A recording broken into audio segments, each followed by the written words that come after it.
The exploded ships fell to the ground only to create another mushroom cloud explosion. Michael was blasted away by the force, and he landed on the mud after flying for at least 10 meters like a kite without an anchor in the storm. "Gore!" Michael growled, feeling the aching pain in every single part of his body.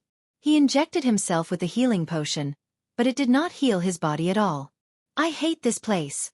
Now Michael realized why Hunter said this universe was the most dangerous one of them all. Being in this universe with his body made him vulnerable. Only if he had access to arch-energy or celestial energy, he might have hated the place less. After picking himself from the ground, Michael leaned on the broken trebuchet beside him and took some deep breaths. Boom!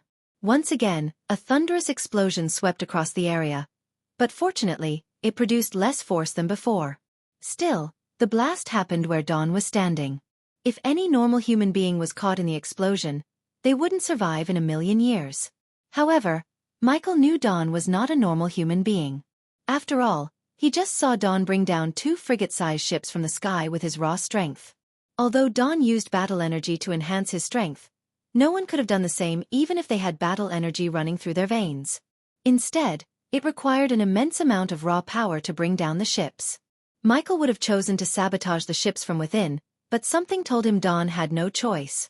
All those who survived White Death died in the explosion, and the rest who didn't get on the ship lay around the farm field without moving an inch.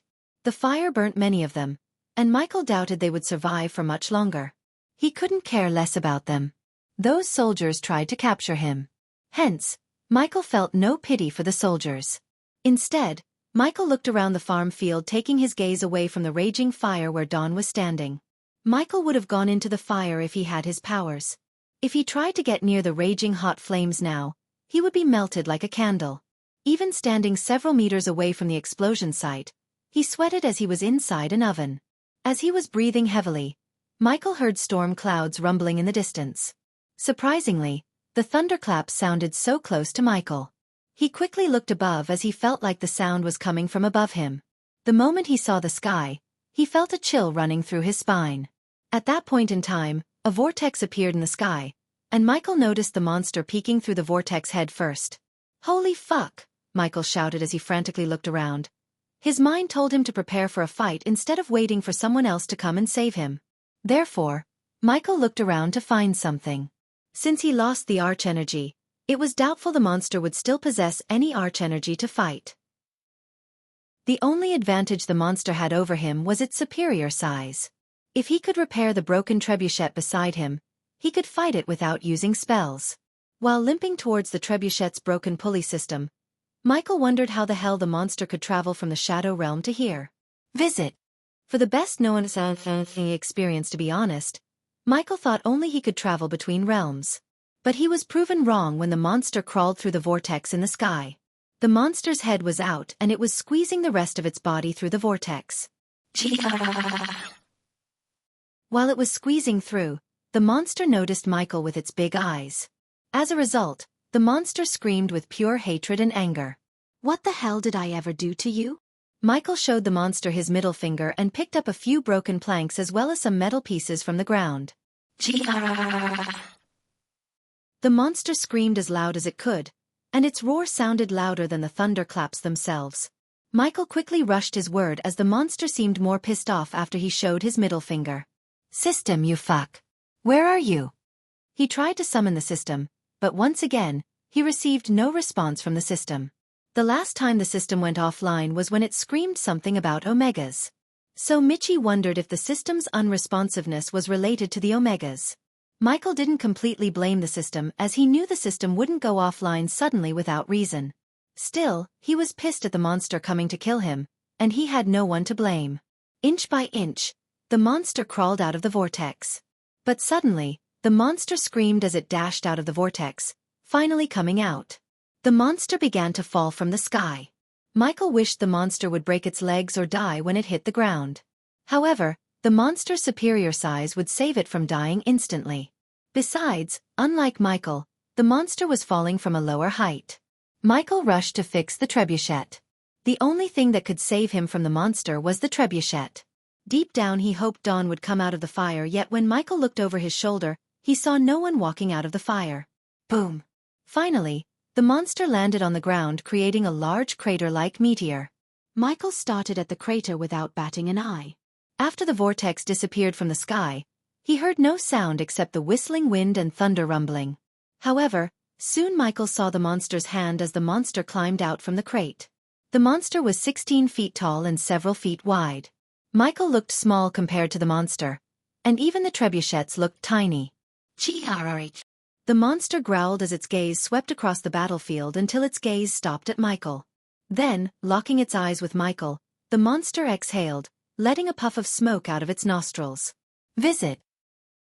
For a better user experience, the monster slowly lifted his hand, pointing its finger at Michael. Damn it, what did I do? Michael cursed his luck. I need fire. Thanks to his inventor skills, Michael found a way to fix the trebuchet with what he had: a couple of planks, metal pieces, and some torn clothes. Unfortunately, he needed fire but couldn't summon his dark flames. Meanwhile, the monster began to walk towards its target, growling. Each step of the monster caused a tremor and produced ominous pounding sounds. Michael frantically looked around to find a flame, but there was only one fire source on the battlefield, the place where Dawn brought 2 ships down. Well, fuck it. Michael threw the planks and metal pieces in his hand to the ground and began to rush toward the fire. He hoped his robes would protect him against the fire, and even if he did get burned, he could heal himself when he returned to his universe. The monster noticed Michael limping towards the fire as it started to speed up its steps. The monster closed the 100 or so meter distance between them in a couple of seconds, and soon, it reached a hand-reaching distance from Michael. Boom. However, when the monster tried to grab Michael, the monster awkwardly flew back before crashing down like a broken airplane. Michael heaved a sigh of relief as he looked over his shoulder to see an object soar through the air. Michael closed his eyes for a second, replaying what just happened in his mind. The monster was chasing him, and something came from the fire and hit the monster in the chest, sending it flying. He replayed the scenes again to recall what hit the monster. A warhammer. Michael saw a vague shape of a warhammer with one pointy head and a blunt head.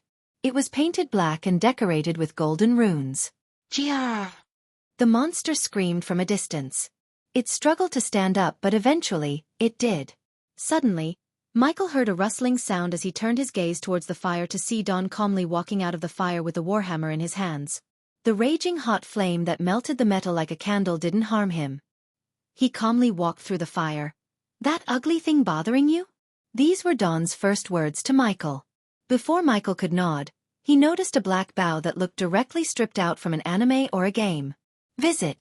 For the best known experience, thud. Dawn put the warhammer down as he raised his bow. With another flick of his wrist, Dawn retrieved 6 black arrows and knocked them on the bow's string, surprising Michael. First, Dawn didn't look like a bow and arrow guy. Second, even Gaia could fire only 3 arrows at the same time. But Dawn knocked 6 arrows on the bowstring and pulled them back. Dawn waited until the monster took a few steps toward them, and when it took its 5th step, Dawn released the arrows. As soon as the arrows left the bow, they created a shock wave that pushed Michael a step back. In addition, the arrows produced a loud bang like Dawn had just fired a gun. Boom, boom, boom, boom, boom, boom. Michael heard loud explosions sweeping across the farm field as he noticed the monster's body parts starting from head to toe, exploding into red mist in a straight line. Sigh. Michael heaved a sigh of relief when the arrows shattered the monster into pieces. Even after killing a terrifying monster, Dawn showed no expression on his face. The bow and warhammer vanished into thin air as he turned his gaze towards Michael. Come on, Ghost, we have a lot to talk about. Michael was stunned by Dawn as the latter called Michael by his name, just like Hunter.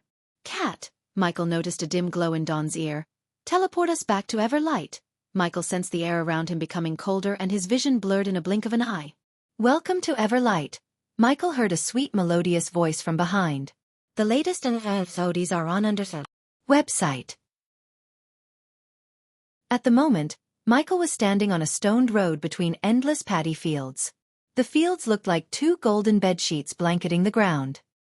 He could see another farm field far away from where he was. Instead of humans, the paddy fields were worked by all races. He was surprised to see the dwarves, elves, orcs, beastmen, and humans working together, and looking at the smiles on their faces, he could tell they were joyful folks. To be honest, Michael was stunned.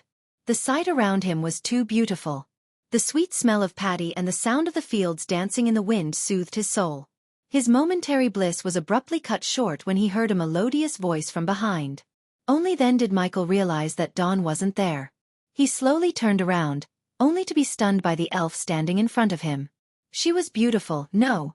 She was an angel. Her golden hair made the golden paddy fields pale in comparison. It danced around her shoulder as her hazel eyes stared at Michael with curiosity. She was the most beautiful girl among all the girls Michael had seen. No one could be remotely compared to her beauty. Not even Gaia or Layla. The elf was in a different realm when it came to beauty. Michael had never felt speechless like this ever before. Her smooth skin, coupled with her perfect hourglass figure, stunned him. The emerald green robe she was wearing perfectly complemented her tall, majestic body. "You must be the Otherworlder," she smiled slightly, making Michael's heart skip a beat. But Michael quickly snapped out of being mesmerized by the beauty. "Otherworlder?" Michael questioned. "Where are my manners?" "I am Admiral Cameron, and you," she blinked curiously, "must be Ghost." "One and only," Michael smiled, knowing there was no point in hiding his identity when obviously she knew about him. Because of Michael's focus on Amaryl and her beauty, his brain didn't process the majestic castle on the horizon. The castle towers stood way above the clouds while the magnificent waterfall behind the castle helped the sky form a beautiful rainbow across the castle. The scenery looked stripped straight off from a fairy tale book. Michael had never seen such a huge castle in his life. Countless round towers formed a protective barrier all around the castle, and they were all connected by lower, chunky walls made of gray stone. Just as the towers, countless windows scattered here and there in the walls asymmetrically, along with asymmetric crenellations for archers and artillery. Compared to the castle of Everlight, the Guardian headquarters looked like a shabby house. The farmers working the fields waved their hands with full smiles at Amaryl as they walked towards the gate. The castle ground was guarded with great metal doors, a regular bridge, and large crenellations. As they were walking towards the castle gate, Michael noticed a group of elven and human girls approaching them with buckets full of flowers in their hands. When they saw Michael, they stopped gossiping as they just stared at him without batting an eye. "Visit." For a better user experience, Lady Amaryl, they quickly bowed and greeted Amaryl. "Didn't I tell you to call me Amaryl when Night and Dawn are not around?" They let out a reluctant smile as Amaryl noticed some of their gazes on Michael. Each and every girl in the group was pretty enough to rival the most angelic beauties in Michael's world. "Lady Amaryl," one of the elves threw a glance at Michael. "He is our guest. So behave yourselves." "Oh," the girls pouted as Amaryl and Michael continued their journey towards the gate. "How may I address you?" After the girls walked past them, Michael asked Amaryl. "Amaryl works just fine. Since you are not from this world, I'll be awkward for you to call me Lady Amaryl. Also, who knows what you are in your own world? Heck, you might even be a king." It was evident to Michael the elf was chatty Cathy. She talked non-stop, and Michael could sense she had so many questions in her mind to ask him. Otherwise, she wouldn't look at him so often in the corner of her eyes. "Rest assured, I am not a king. Do you know anything about me besides my name? How did you even know my name?" "How else? Night told me." "In fact, they have been expecting you for some time," Amaryl surprised Michael. "It's unfortunate you appeared in the middle of a battlefield. What happened back there anyway?" Dawn wouldn't leave his training ground so easily. Instead of telling Aurora to meet you, he himself personally went there. "You must be pretty important to him." "Where is he?" asked Michael. "Must be with Night or went to bring back Aurora." "Dawn doesn't like when Aurora goes on a killing spree," Amaryl sighed. "Killing spree? All those people, were they killed by one person?" Michael was shocked because even the scared soldiers were at the soul refining stage. The battlefield was littered with dead bodies, and Michael saw at least hundreds of bodies. If they were all killed by one person, they would be at least the fusion stage or half-immortal stage.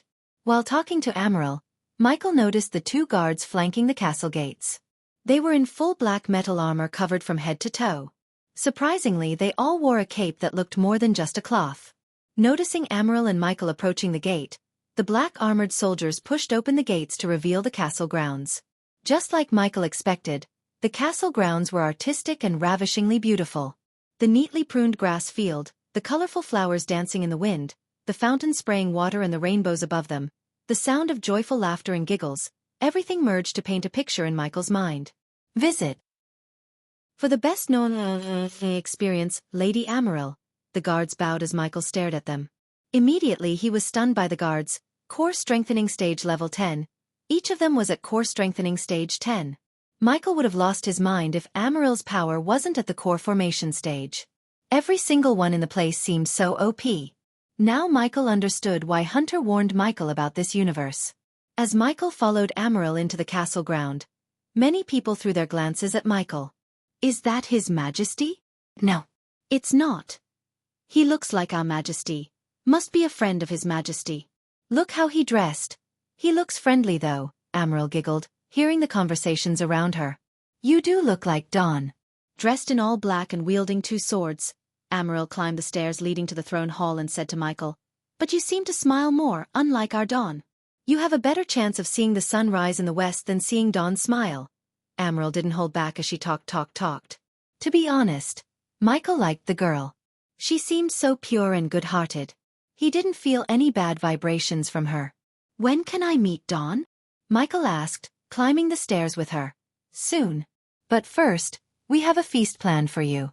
So you will eat and enjoy our ever-light hospitality. Then, you boys can play whatever you want." To be honest, Michael was kind of hungry and smelled something delicious in the air. Since he had no arch-energy in the universe, he felt hungry and exhausted. Thus, Michael wanted to eat something and get his strength back. Who knows when the system would come online, and he would get back to the Shadow Realm.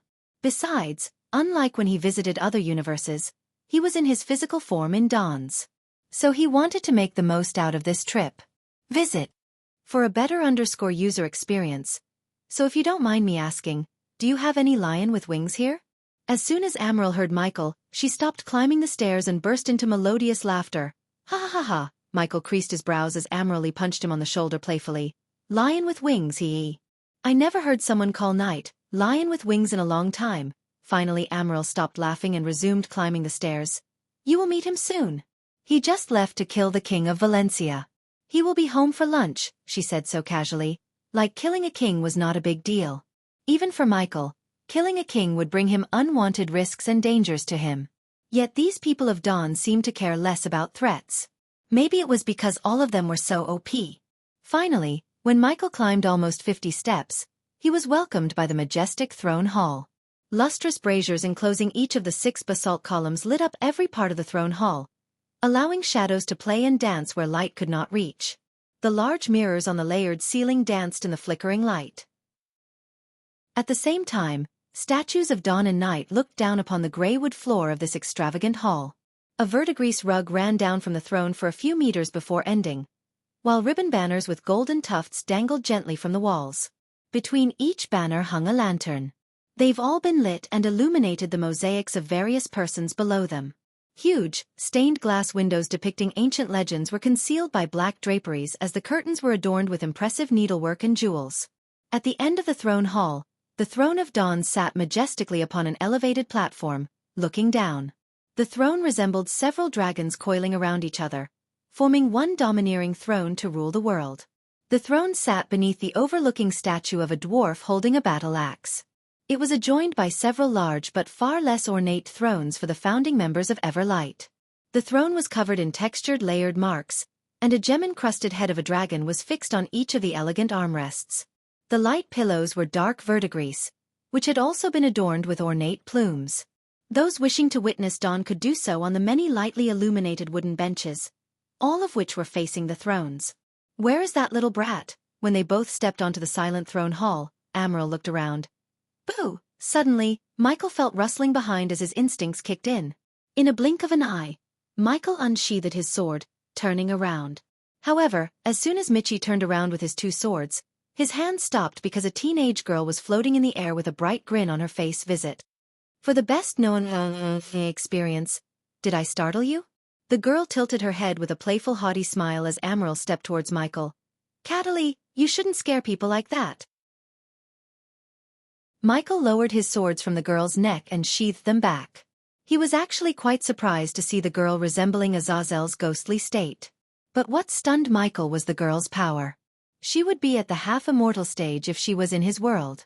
I just wanted to see how our otherworldly friend is doing, Cataly said with a smile. Ghost, this is Cataly. Cataly Lees Levitt. Ghost? So it's true? The girl's eyes opened wide. Can you please tell me what's going on here? Michael frowned. He had enough of the cryptic messages and wanted to know how these people knew him. Follow me, Catelli nodded, then she hovered away, leading him towards the door behind the throne. Michael followed Catelli behind as Amaryl walked by his side. My father, who built this castle, gave me control of every room, except... Catelli paused for a moment, waving her hand. Then, the metal door slowly opened, revealing the brightly lit corridor as they resumed their journey. Except a room in the far end of the castle, Catelli said, floating before Michael. Until when Uncle Ken arrived at Everlight, I had no what was inside the room. What's inside the room? Michael couldn't help asking. Unexpectedly, Catelli shook her head. No one knows. Uncle Ken just told us that there is only one who can open the door. Michael exhaled as he was tired of being shocked by them. He silently followed her, thinking about his connection to Dawn's universe. The question of why he was in Dawn's universe in his physical form kept nagging his mind. Maybe the future me visited Everlight? Michael questioned himself. His thoughts made sense as he couldn't find any more possibilities. How could they know about Michael if he hadn't visited Everlight? So this Uncle Ken of yours told you about me?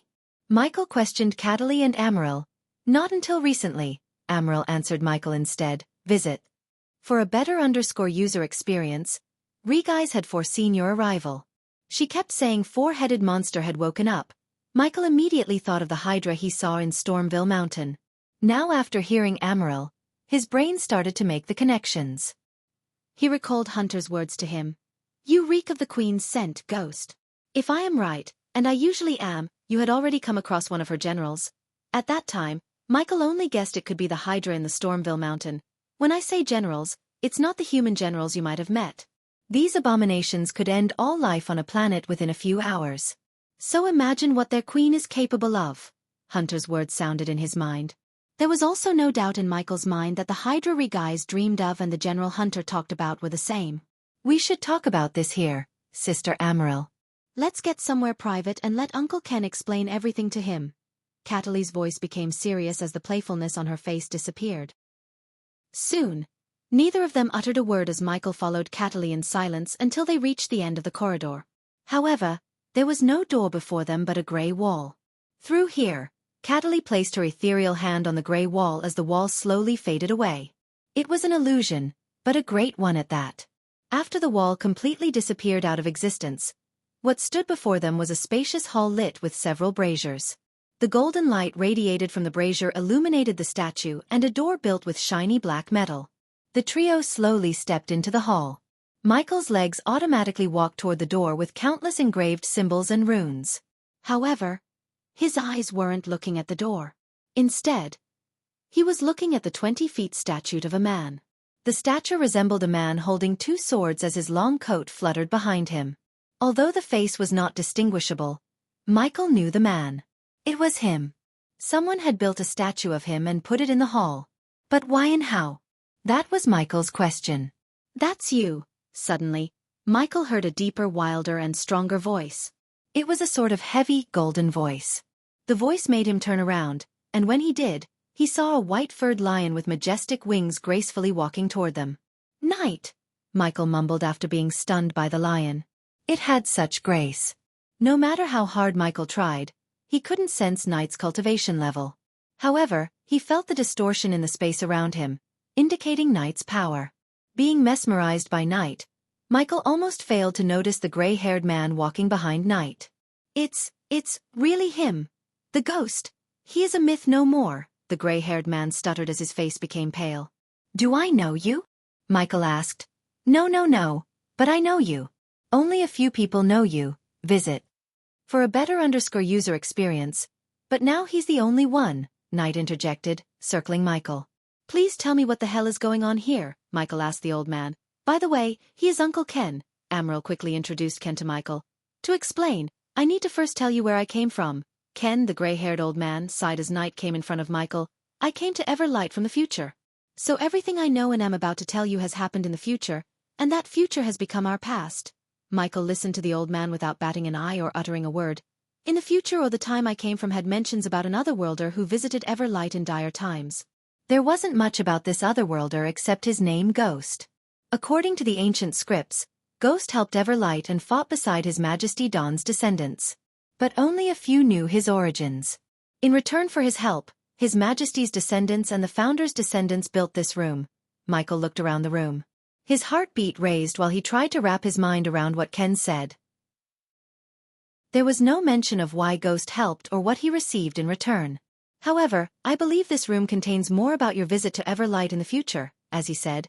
Ken took a couple of steps and touched the metal door. Before I traveled to this timeline from mine, we faced something that threatened all of our existence. At that time we were desperate. We tried to open this door as we believed if we could somehow summon the legendary Ghost, we could survive.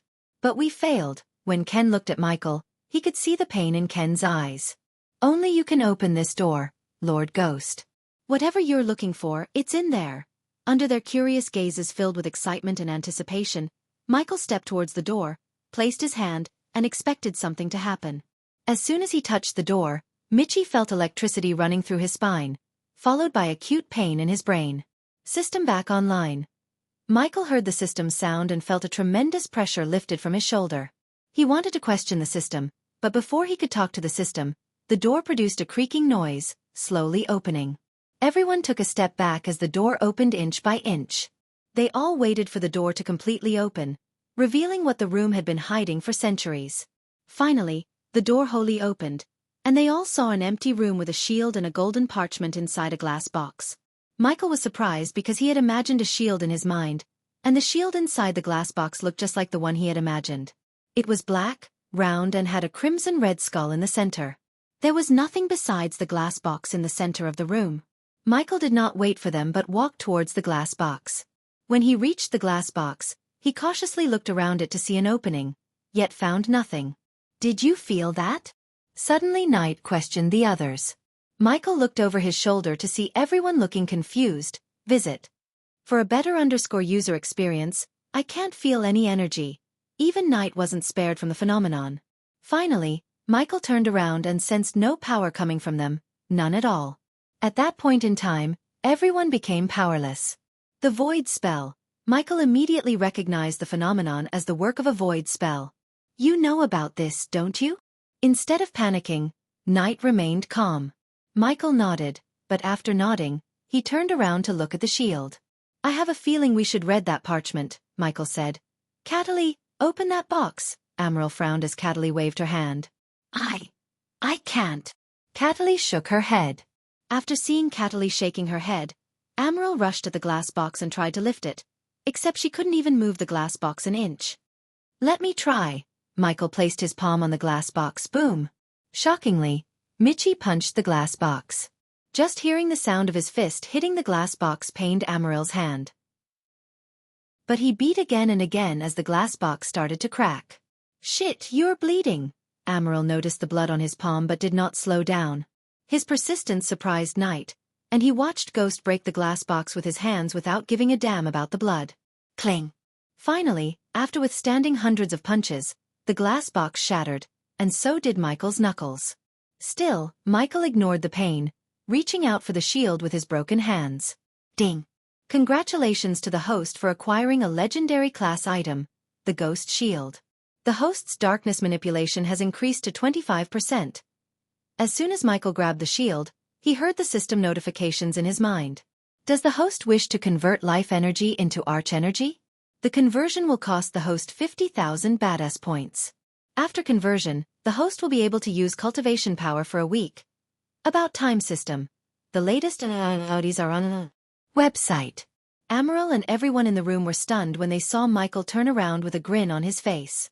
Of course, no one with broken arms would grin except him. "You're bleeding. Wait here." Amaryl quickly ran outside the hall to access her space ring. Meanwhile, Michael's blood dripped to the ground droplet by droplet through his broken knuckles. Knight could even see some broken bones sticking out of his fist. Still, Michael grasped the shield tightly. "I didn't think this room had a void array." Knight creased his brows after hearing Michael's calm words. "You're familiar with the void effect?" asked Knight. Michael nodded and signaled Ken to grab the parchment upon the red cloth. "Then tell me, Ghost." Knight began to circle Michael, and every step Knight took had the king's grace. "Have you ever met the cannibals?" Seeing the frown on Michael's face, Knight rephrased his question. Have you ever met skinless ugly as fuck creatures? Met them, killed them, burnt them, Michael said indifferently. They use these arrays to make the atmosphere void of any energies. Not only them, Michael interjected Knight. From where I come from, there is a dormant hydra. An entire continent has been void of any energy because of that hydra. And I have a feeling you know who might be the boss of that hydra. Knight stopped circling as Amaryl entered the room again with a blood-red potion in her hand. Here, gulp this down. It won't work. Michael and Knight said the same thing at the same time. What? Since Amaryl wasn't very familiar with void arrays and their effects, she looked at Michael and Knight, creasing her brows. My lord. Ken took a step forward and handed over the parchment to Michael, but he couldn't lift his hand to take the parchment. Conversion has been completed. Does the host wish to nullify the void array's effects on yourself? It would cost the host 30,000 Baddus points. Yes, following his acceptance, Michael felt an acute pain all over his pain. However, the pain soon began to lessen as Michael felt his power returning to him. Grrrm. Michael cracked his neck and shoulder as Knight noticed his bloody fist slowly healing back to its previous state. Visit.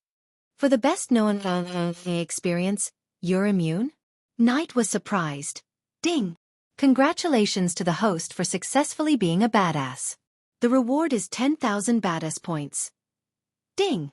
Congratulations to the host for successfully being a badass. The reward is 15,000 Baddus points. Ding! Congratulations to the host for successfully being a badass. The reward is 12,000 Baddus points. Michael immediately earned back his 30,000 Baddus points by impressing everyone in the hall.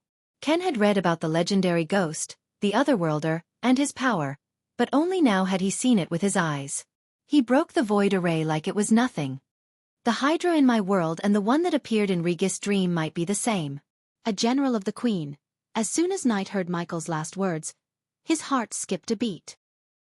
The others' faces turned pale in an instant. So you're all familiar with the Queen?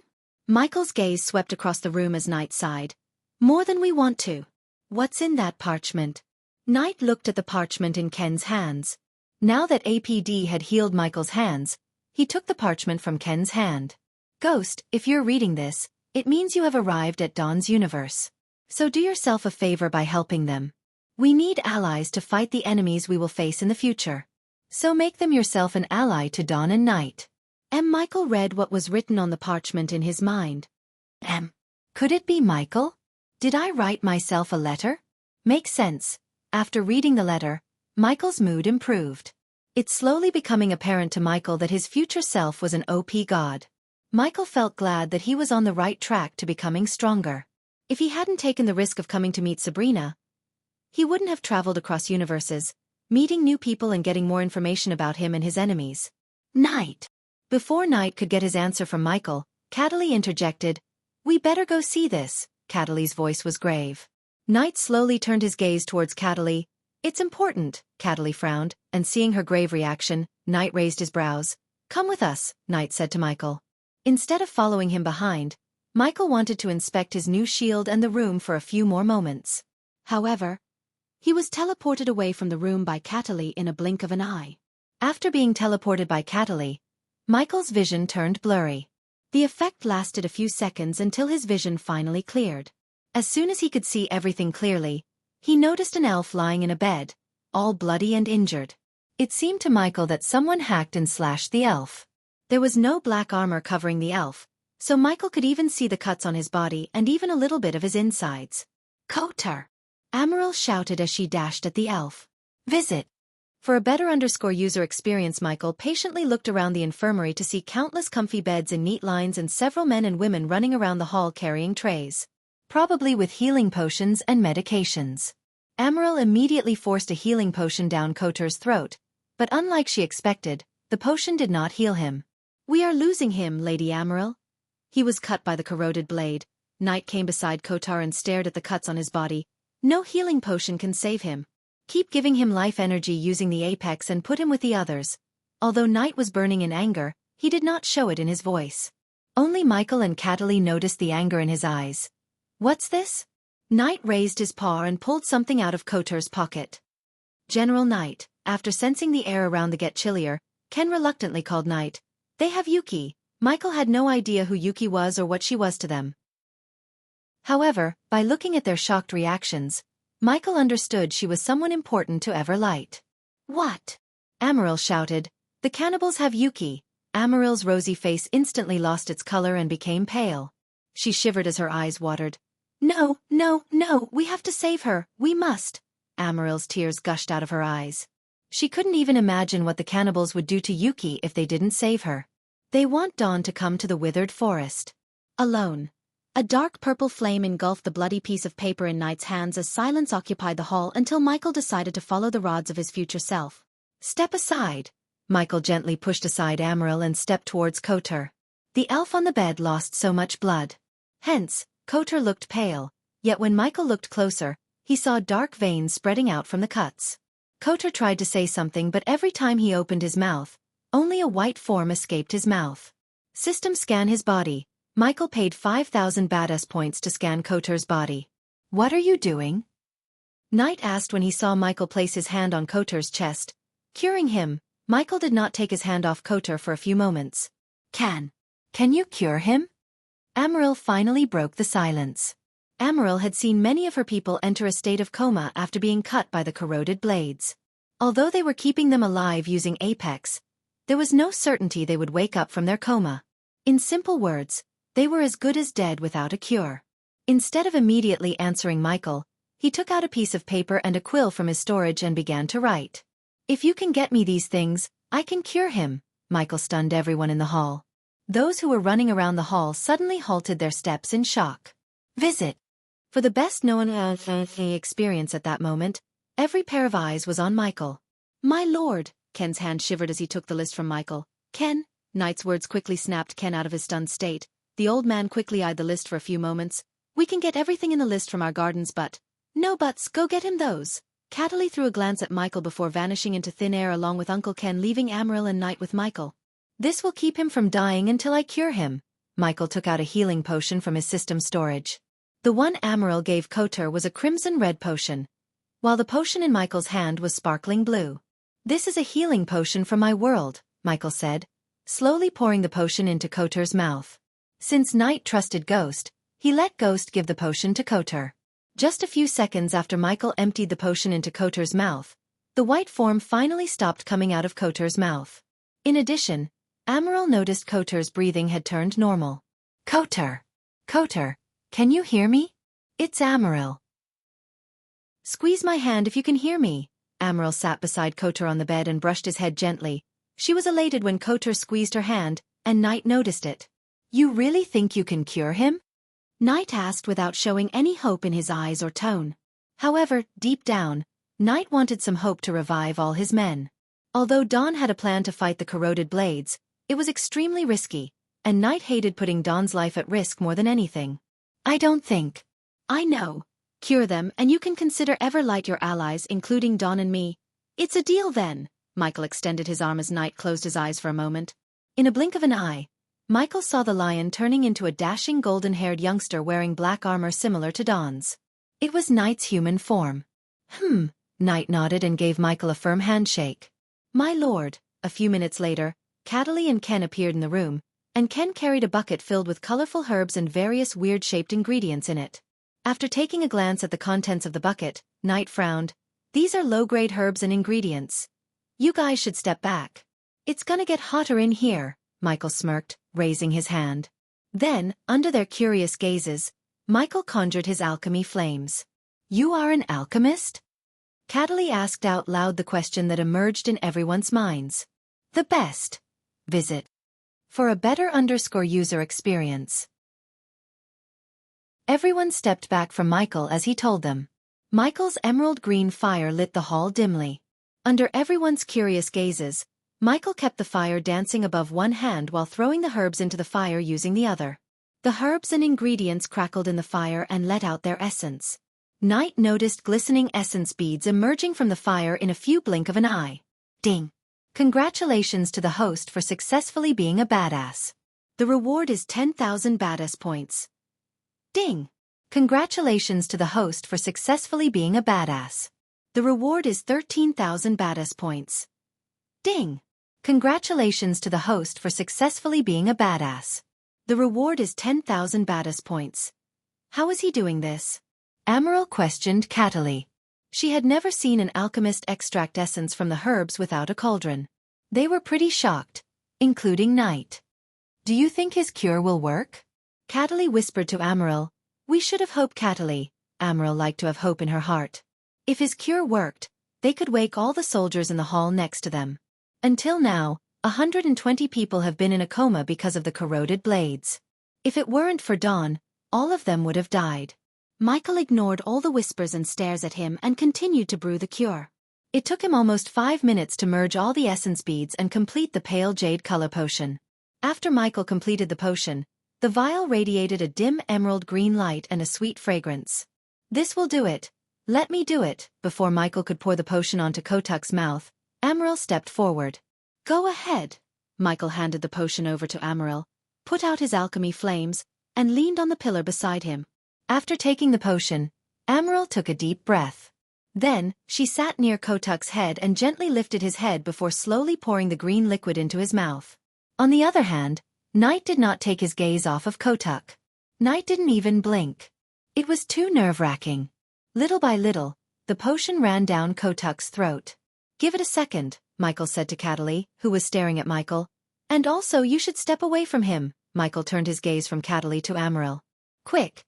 The latest audios are on the website. You whack." Kotuk suddenly threw up dark blood onto the floor.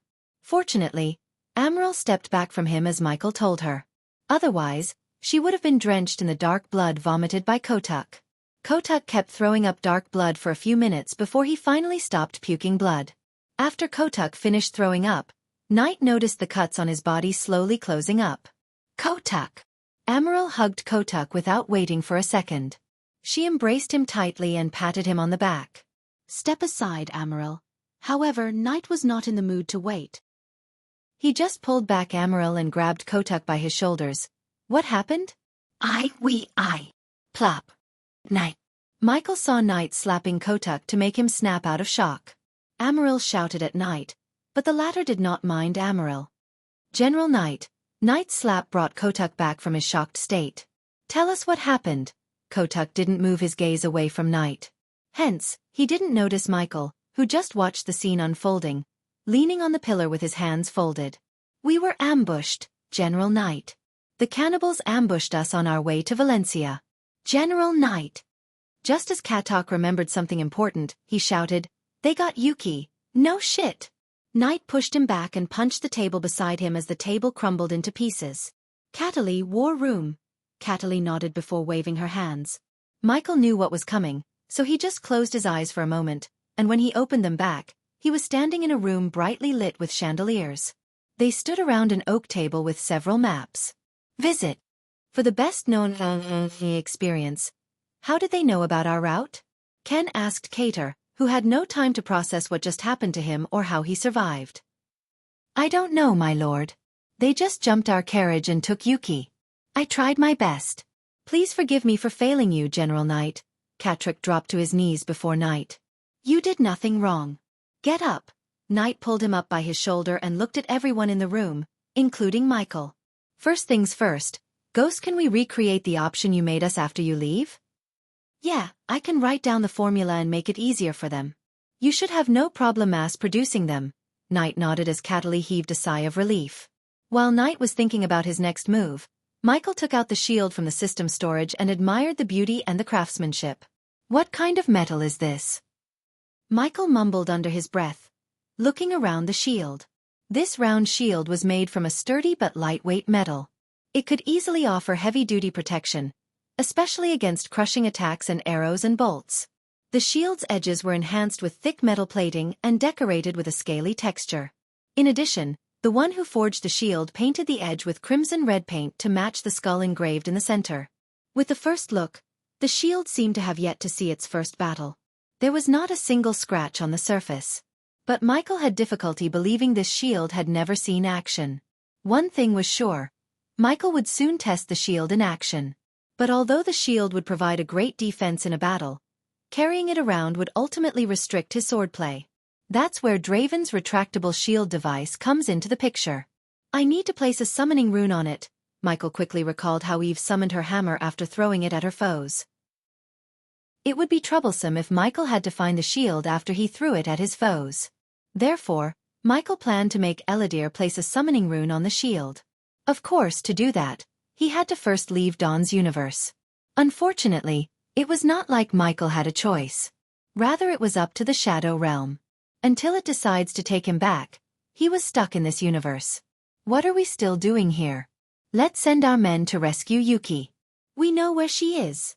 Amaryl raised her concern and tried to rush Knight. It's not that easy. First, we don't know for sure that's where they are keeping Yuki. Second, it's obviously a trap to capture Dawn. The Withered Forest is a void zone. Not even Dawn can use his powers there, Knight's brows arched up as he explained. They expect Dawn to come alone, and I won't let him go alone. He has enough problems as it is. We will figure this out on our own. Brother Knight is right. We can't let Big Brother walk into a trap. If he tells him about Yuki, he will go there. Although I believe the cannibals have no chance against Big Brother, it's not rational to walk into a trap knowing it's a trap, Ken nodded after hearing Cataly. General Knight, Ken called Knight. Only our men knew about the carriage and Yuki. So how did the cannibals manage to ambush it? Could it be just a coincidence? Ken couldn't help asking the obvious question. After Ken's question, the hall fell into silence. Visit. For a better user experience. Isn't it obvious? Michael finally broke the silence and didn't even take his gaze away from his new shield. What is? Amaryl asked Michael. You have a spy among your men.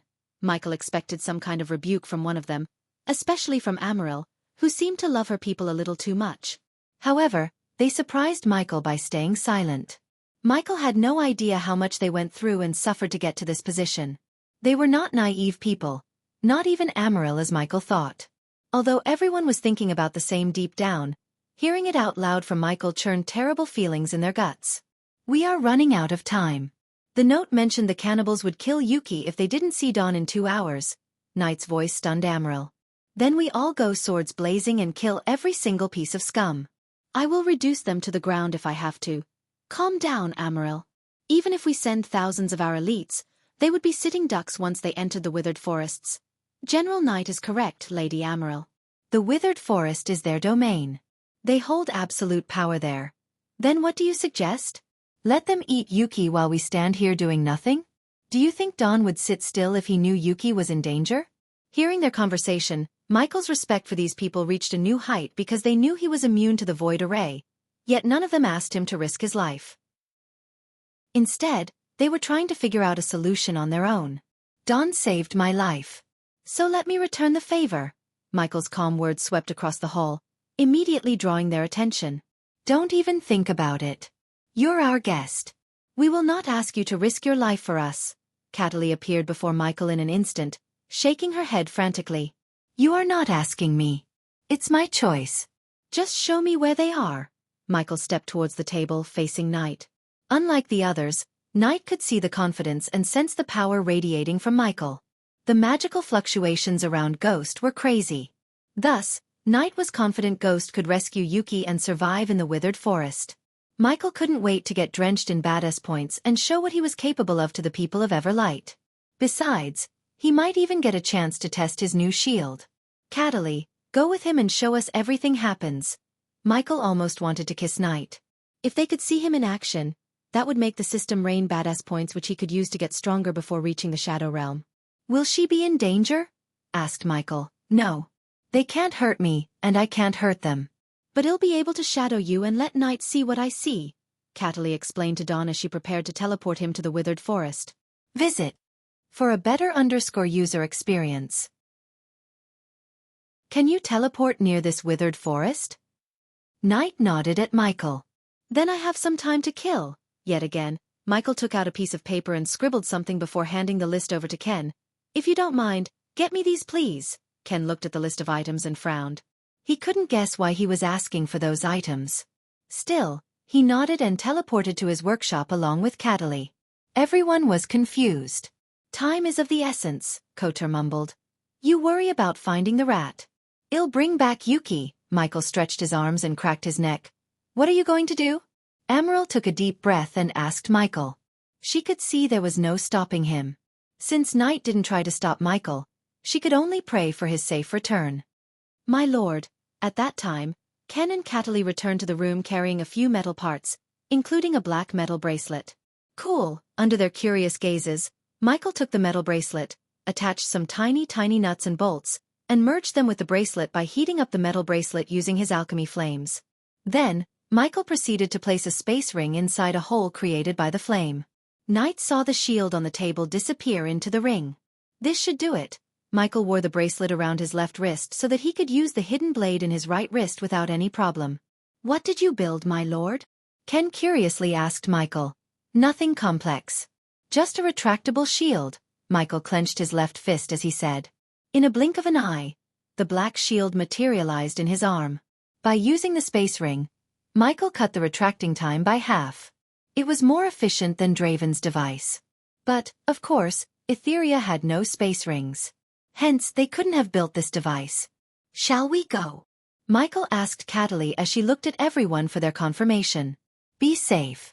If something goes wrong, teleport back to Everlight, Knight warned both of them. I am really ashamed we are putting your life at risk. Amaryl looked sad, but Michael calmed her mind with a gentle smile and a pat on her shoulder. Visit. For a better user experience, believe me, I faced worse. Michael's words filled with confidence gave some strength to Amaryl. Again and again, the people of Everlight surprised Michael. They were so kind and pure-hearted. If it was his world, people would have jumped the gun to put his life in danger instead of risking theirs. However, the Everlight people really cared for Michael, whom they had just met. After Michael tested the shield device, he felt ready to hunt some skinless creatures. Now that the system had come online, he could use the teleportation scrolls. Hence, even if the skinless creatures proved troublesome, he could just activate the scrolls and escape. Of course, that would be the opposite of being a badass. Not that Michael wanted to run, but surviving to fight another was never a bad idea. We will not forget what you're doing for us, Ghost. Knight walked around the table and came before Michael. Knight clasped Michael's forearm, shaking it firmly. Don't miss the feast, Knight smiled. Not planning to, Michael nodded as Ken waved his hand. The very next moment, Michael saw a large mirror appearing in the room and saw the room in the mirror. Now we see everything Cataly sees. I am ready, Cataly said, looking at Michael as he adjusted the gadgets around his wrists.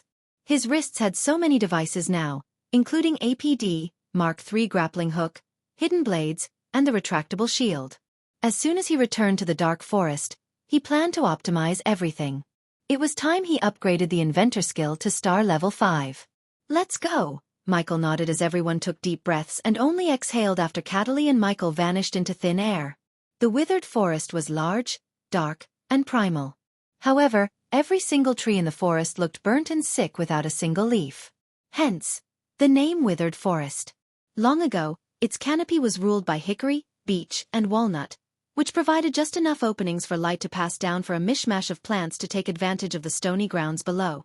At that moment, when the forest was filled with nothing but eerie silence, Cataly and Michael appeared at the border. We are here, Cataly whispered to Michael, who looked around the place without uttering a word. The forest was already spooky with dead trees and deadly silence. Yet, Mother Nature added an extra layer of spookiness by enveloping the forest with a thick mist and dark clouds above the forest in the sky. Michael couldn't even see what's in front of him in 5 meters due to the thick mist. In fact, he could barely see the trees in the forest. What's the plan? Asked Cataly. Get a good look at our targets. Michael raised his hand. Click. Cataly saw a grappling hook fired from his wrist to the tree branch above them.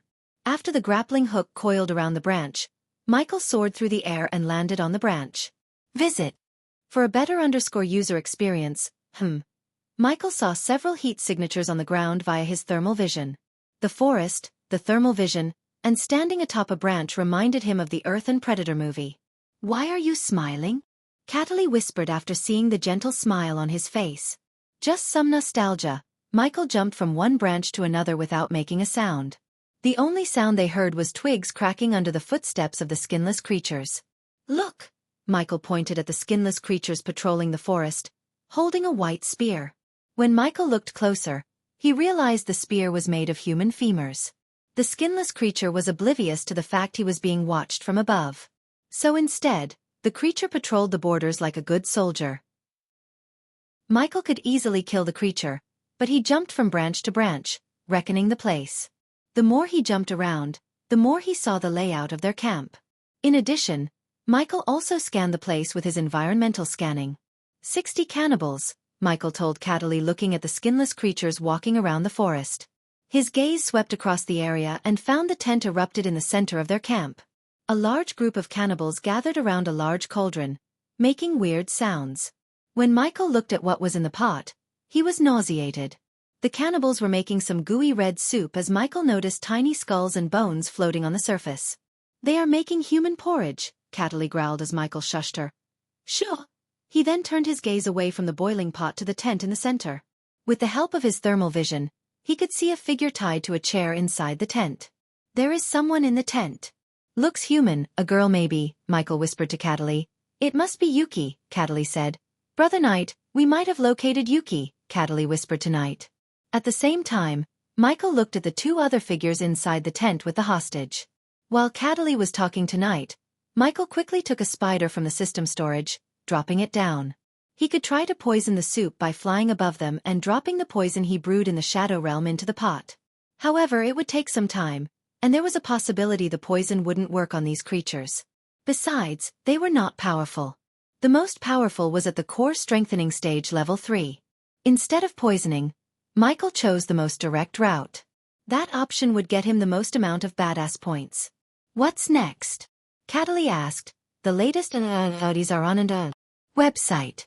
Watch and learn, kid." With a smirk, Michael flew to the border again and landed on a tree branch above the first skinless creature they saw. The creature was looking around, and the moment it turned around, Michael swiftly landed behind the creature. "Nighty-night, Pulch." Cataly saw a blade retracting from his wrist through the creature's throat. The creature frantically squirmed, but Michael's grab around its neck soon stopped its movements. Since leaving the body might attract the other creatures, Michael took off from the ground with the dead creature in his hand. Michael put the body on the branch before jumping to another branch. This time, there were two creatures on the ground. Cataly thought Ghost would wait for the creatures to separate. But instead of waiting for them to part ways, Michael landed right between them. Not only the creatures but also Cataly was stunned. "Pulch! Pulch! Wow!" Cataly barely blacked when she saw the two swords in Ghost's hands sticking through the creatures' heads. He killed them so fast without making a sound. Even Aurora's elites didn't have the finesse and quickness. Like before, Michael flew atop the branch and put the dead bodies before flying to another. It took Michael a few minutes to silently kill all the patrolling creatures. After killing them, Michael reached the center, where he saw the creatures growling and wailing. "We can't alert them. Otherwise they might kill Yuki. Not if we kill them first," Michael smirked before leaping towards the tree near the tent. Still, to this moment, the cannibals were unaware of Michael's presence. They had arrays and traps placed for Dawn and anyone with battle energy. Unfortunately for them, Michael had no battle energy running in his veins but arch energy. Hence, none of the arrays were triggered by Michael. While they were excitedly waiting for the human porridge, Michael stalked them from above and picked them up one by one. Cataly was curious and afraid at the same time. She followed him behind, waiting for his next move. Unfortunately, the tent was surrounded by cannibals. Therefore, there was no way to get inside without being seen by the cannibals. "Are you curious to see what I am gonna do next?" Michael whispered to Cataly with a smile. "Visit. For a better user experience." She nodded. "Then you have to wait a bit more." "What do you mean a little more?" Cataly whispered back but received no response from Michael. Instead, Michael controlled the spiders to get inside the tent. "It's time to crash the party." Michael turned his gaze toward the skinless creatures in the center. But before jumping down, Michael stretched his arms and unsheathed his sword. Since he wanted to test the shield, Michael only unsheathed one sword, not two. Afterward, Michael wasted no time but leaped down just a few inches away from the large pot with boiling human porridge. Grr! The creatures were startled by Michael's sudden appearance. However, they did not even have time to react as Michael kicked the pot toward them. Plop! The boiling porridge splashed on their bodies, making them scream in agony. Their screams echoed through the gloomy withered forest. He alerted them. Cataly was shocked. Ring of Fire. Michael immediately cast the spell as a ring of fire shot out of him and burnt everything in the 5-meter radius. Ding! Congratulations to the host for killing a low-level queen worshipper. The reward is 10,000 experience points and 1,000 badass points. Ding! Congratulations to the host for killing a low-level queen worshipper. The reward is 10,000 experience points and 1,000 badass points. Ding! Congratulations to the host for killing a low-level queen worshipper. The reward is 10,000 experience points and 1,000 badass points. Ding! Congratulations to the host for successfully being a badass. The reward is 15,000 badass points. Ding! Congratulations to the host for successfully being a badass. The reward is 12,000 badass points. Michael ignored all the notifications sounding in his mind and focused on the battle before him. The skinless creatures that remained closer to Michael stood no chance against the waves of hot red flames shooting out of Michael. Lightning dash. Michael did not remain still, thinking the fire would burn them all. Instead, he dashed at the creatures without giving them time to put up their defense. The creatures ran around frantically, screaming in pain, while many rolled on the ground to put out the fire on them. The smell of burning flesh mixed with the stench natural to the withered forest produced a nauseating smell. However, it couldn't stop Michael from cleaving the heads of the creatures with lightning-quick movement. Cataly saw only a blur among the skinless creatures, followed by a golden light trail. She heard the vague crackling of lightning every time she saw a head flying into the air. The creatures were simply too slow to even see Michael, let alone stop him. He just harvested heads like they were weeds. Cataly had a difficult time following his movements. While Michael was killing the skinless creatures, she tried to enter the tent but was stopped by an invisible force field. Quarrer! Suddenly, the skinless creatures roared towards the sky as they began to grow in size. The next moment, they shocked everyone in Everlight by eating their fallen comrades. Then they started to eat the dead ones, feasted on their entrails, and sucked the blood from the neck. The gory sight even stunned Michael. After they began to eat their fallen comrades, Michael noticed their cultivation stage go from the core strengthening stage level 1 to level 5. Fortunately, the most powerful one among the creatures was already killed by Michael. Visit. For a better user experience, even though they were powering up, they posed no threat to Michael.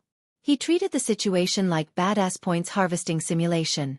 After they finished eating the others, Michael clenched his fist as the shield materialized over his forearm. Let's dance. Michael did not cast the lightning dash but remained firm, waiting for the creatures to attack him. Cataly, go inside the tent and see if Yuki is there. Cataly heard Amaril's voice in her head. I can't. The tent is protected by an array. Don't rush. She will come out, Michael's words surprised Cataly. Tell Amaril. I will come up with Yuki, Michael said, raising his hand towards a creature dashing at him. Before the creature could get to him, the bolt of lightning shot out from Michael's hand, piercing through its head. Meanwhile, back on Everlight, Night monitored each and every move of Ghost through Cataly's eyes. He is holding back. What? Amaril was shocked by Night's words. As far as she could see, Ghost massacred the cannibals without breaking a sweat. That was shocking enough already, yet Night told her that he was holding back. Who is he, General Night? Koter asked, since he did not know anything about their new guest. Friend of His Majesty? Koter couldn't help asking after seeing how they both dress in all black. Why isn't he rescuing Yuki? Don't rush. She will come out, Michael's words surprised Cataly. As soon as Amaril asked Night, she heard Ghost's calm voice. Can he hear us? Night shook his head, frowning. It seems like he has some tricks up his sleeves. Night, who forged himself in hundreds of battles, obviously knew Michael was holding back when he saw the battle in the mirror. It was pretty obvious to Night. Still, the way he killed them, the finesse, and the deadliness in each move reminded Night of Dawn. However, the question in Night's mind was why he was holding back and when he planned to rescue Yuki. Back on the battlefield, a skinless creature dashed at Michael, roaring in utter fury. It did not even have a weapon in its hand but just slashed at Michael, expecting to cut him in halves. Ding! Michael was waiting for the skinless creature to attack him, and when it did, he raised his shield, blocking its sharp claws. Despite the lightness of the shield, it didn't break when it blocked the blow. Not that Michael expected it to break. After all, it's a legendary item. Visit. For a better user experience, the creature went on a berserker as it kept banging the shield, trying to break it. However, the creature's punches did not even put a dent in the shield. Now my turn. The next time when the creature threw a punch, Michael deflected it with his shield, creating an opening. Then bomb. Michael hit the creature right in the jaw with his other hand. The creature was stunned as the others were dashing at him. Before the stunned creature could regain its senses, Michael sent his hidden blade through its eyes. Boom, boom, boom. At that time, Michael's instincts kicked in as he felt the upcoming danger. Look out! Cataly shouted as Michael swiftly leaped into the air. While in the air, he saw a boulder flying past where he was standing. The creature finally began to cast spells, but they never uttered a word. He was still in the air when a wave of wind threw him off balance. The wind wave forced him to the ground. Are you okay? Cataly quickly came to his side and asked with visible concern in her eyes. The fun is just getting started. The rest of the creatures quickly surrounded Michael and began to move their hands in various shapes and forms as they were drawing in the air. Why don't we take Yuki and teleport away? She will come out, Michael calmly said, regardless of the 30 or so skinless creatures casting spells around him. You creatures did not learn a thing. Michael put his shield into his space ring and cracked his neck. On the other hand, the creatures created boulders, balls of fire, and mini tornadoes, just seconds away from sending everything toward Michael. Elemental manipulation, Michael had no doubts. They were manipulating the elements around him just like he could manipulate darkness and wind. But, of course, they seemed to have more control over the elements than Michael. Still, they made a mistake by standing within a 5-meter radius from him. Ring of fire. The fire engulfed everything within a 5-meter radius and raged on while pulsating waves of flames around him. Everything the creatures created using elemental manipulation vanished or fell on their own heads. Erg! The creatures shrieked, trying to put out the fire. Some intelligent creatures attempted to manipulate the fire around them, only to fail. Michael's flames were powered up by the dark flames, and no one except Michael could control the dark flames. Visit.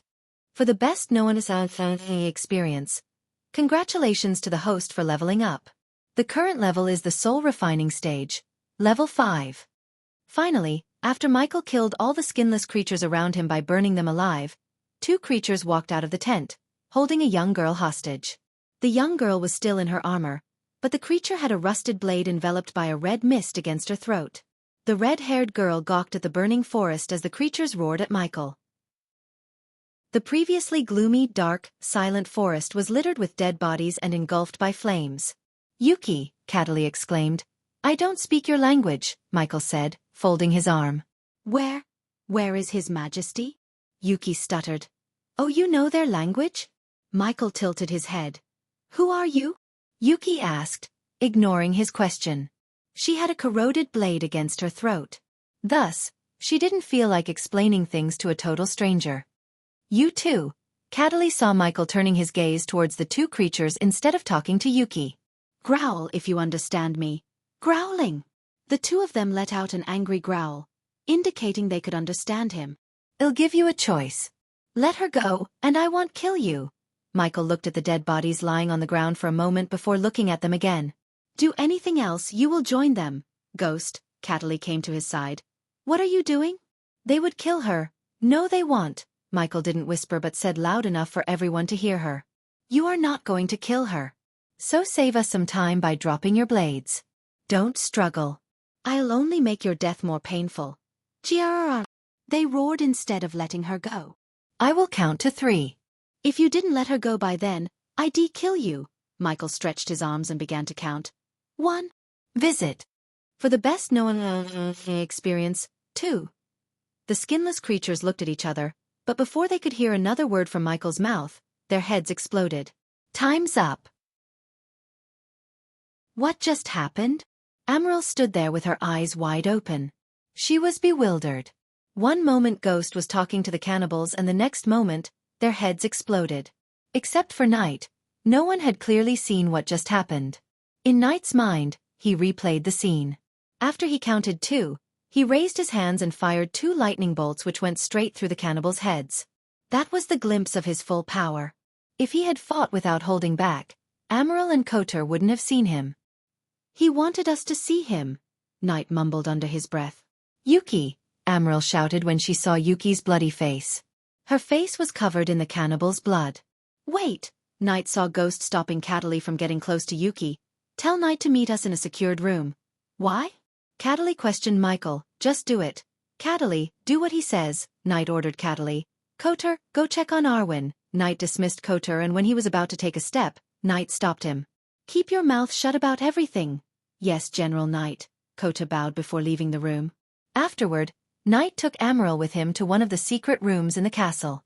Meanwhile, back in the withered forest, Michael approached Yuki.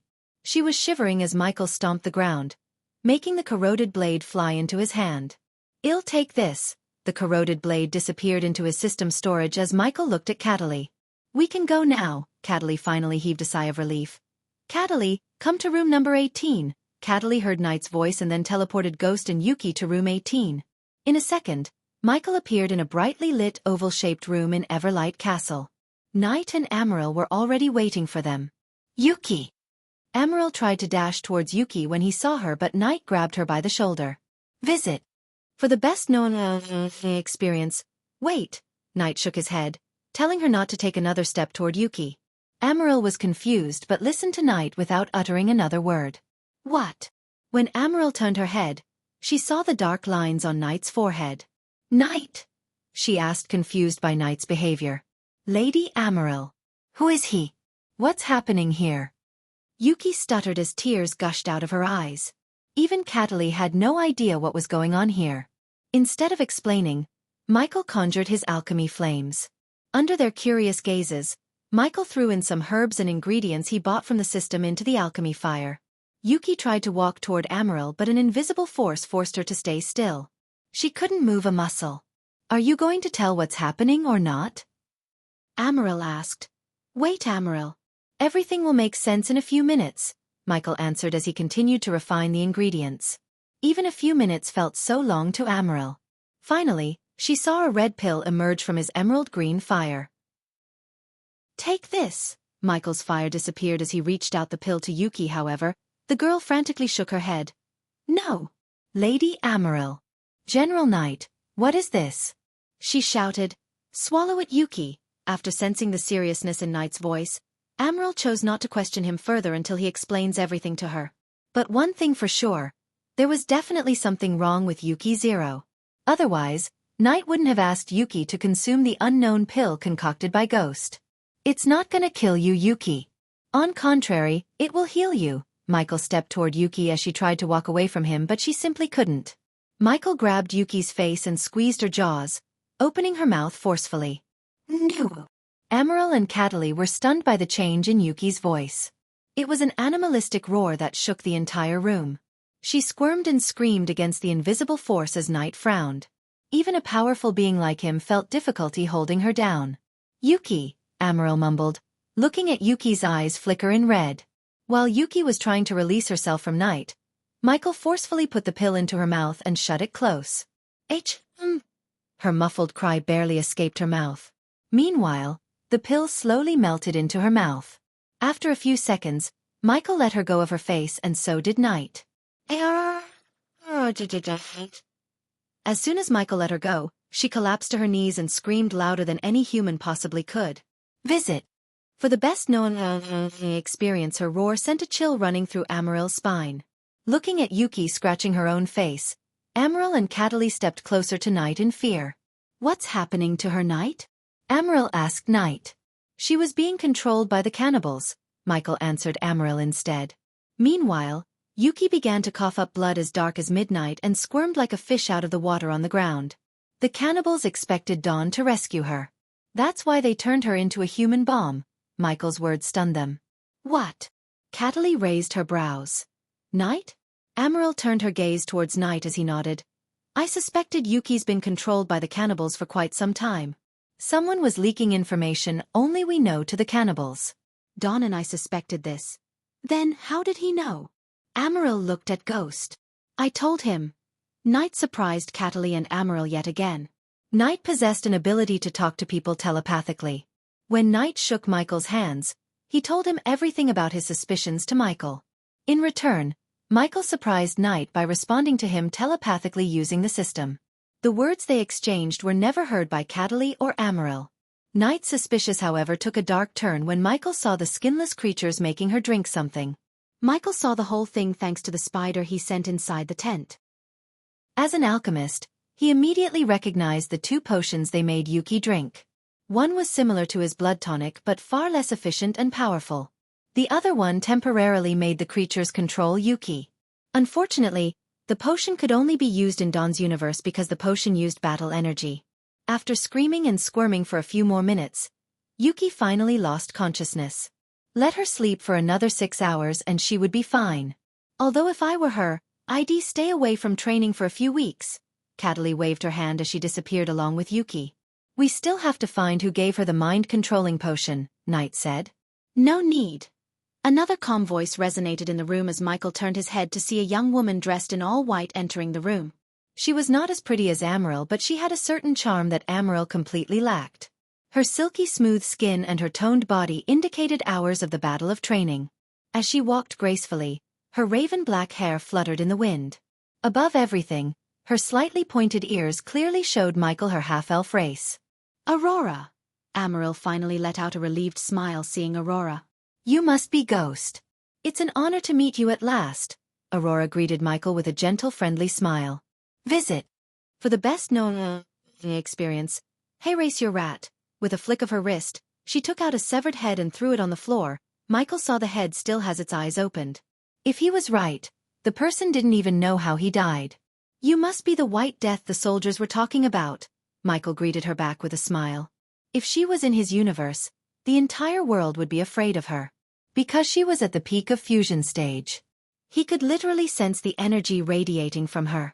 Unlike Night or Dawn, he was able to see her cultivation level. My foes call me that. You can call me Aurora, soon to be Aurora Dawn. Amaryl giggled as Amaryl wouldn't leave a chance to make Aurora blush no matter the situation. Thank you for rescuing Yuki, Ghost. Everlight is in your debt. Despite how powerful she was, she didn't act arrogant or cold like someone named Alicia or Selena. Enough of this. Amaryl, take Ghost to quarters. I'll deal with everything else. Knight ordered Amaryl after a quick look at the head rolling on the floor. Since Michael was tired and wanted to upgrade some of his skills, Michael didn't disagree with Knight. Yuki will be fine, right? Amaryl asked Michael as he nodded. Thank you. Amaryl grabbed Michael's hand and squeezed it. After leaving Knight and Aurora behind, Michael followed Amaryl to his quarters.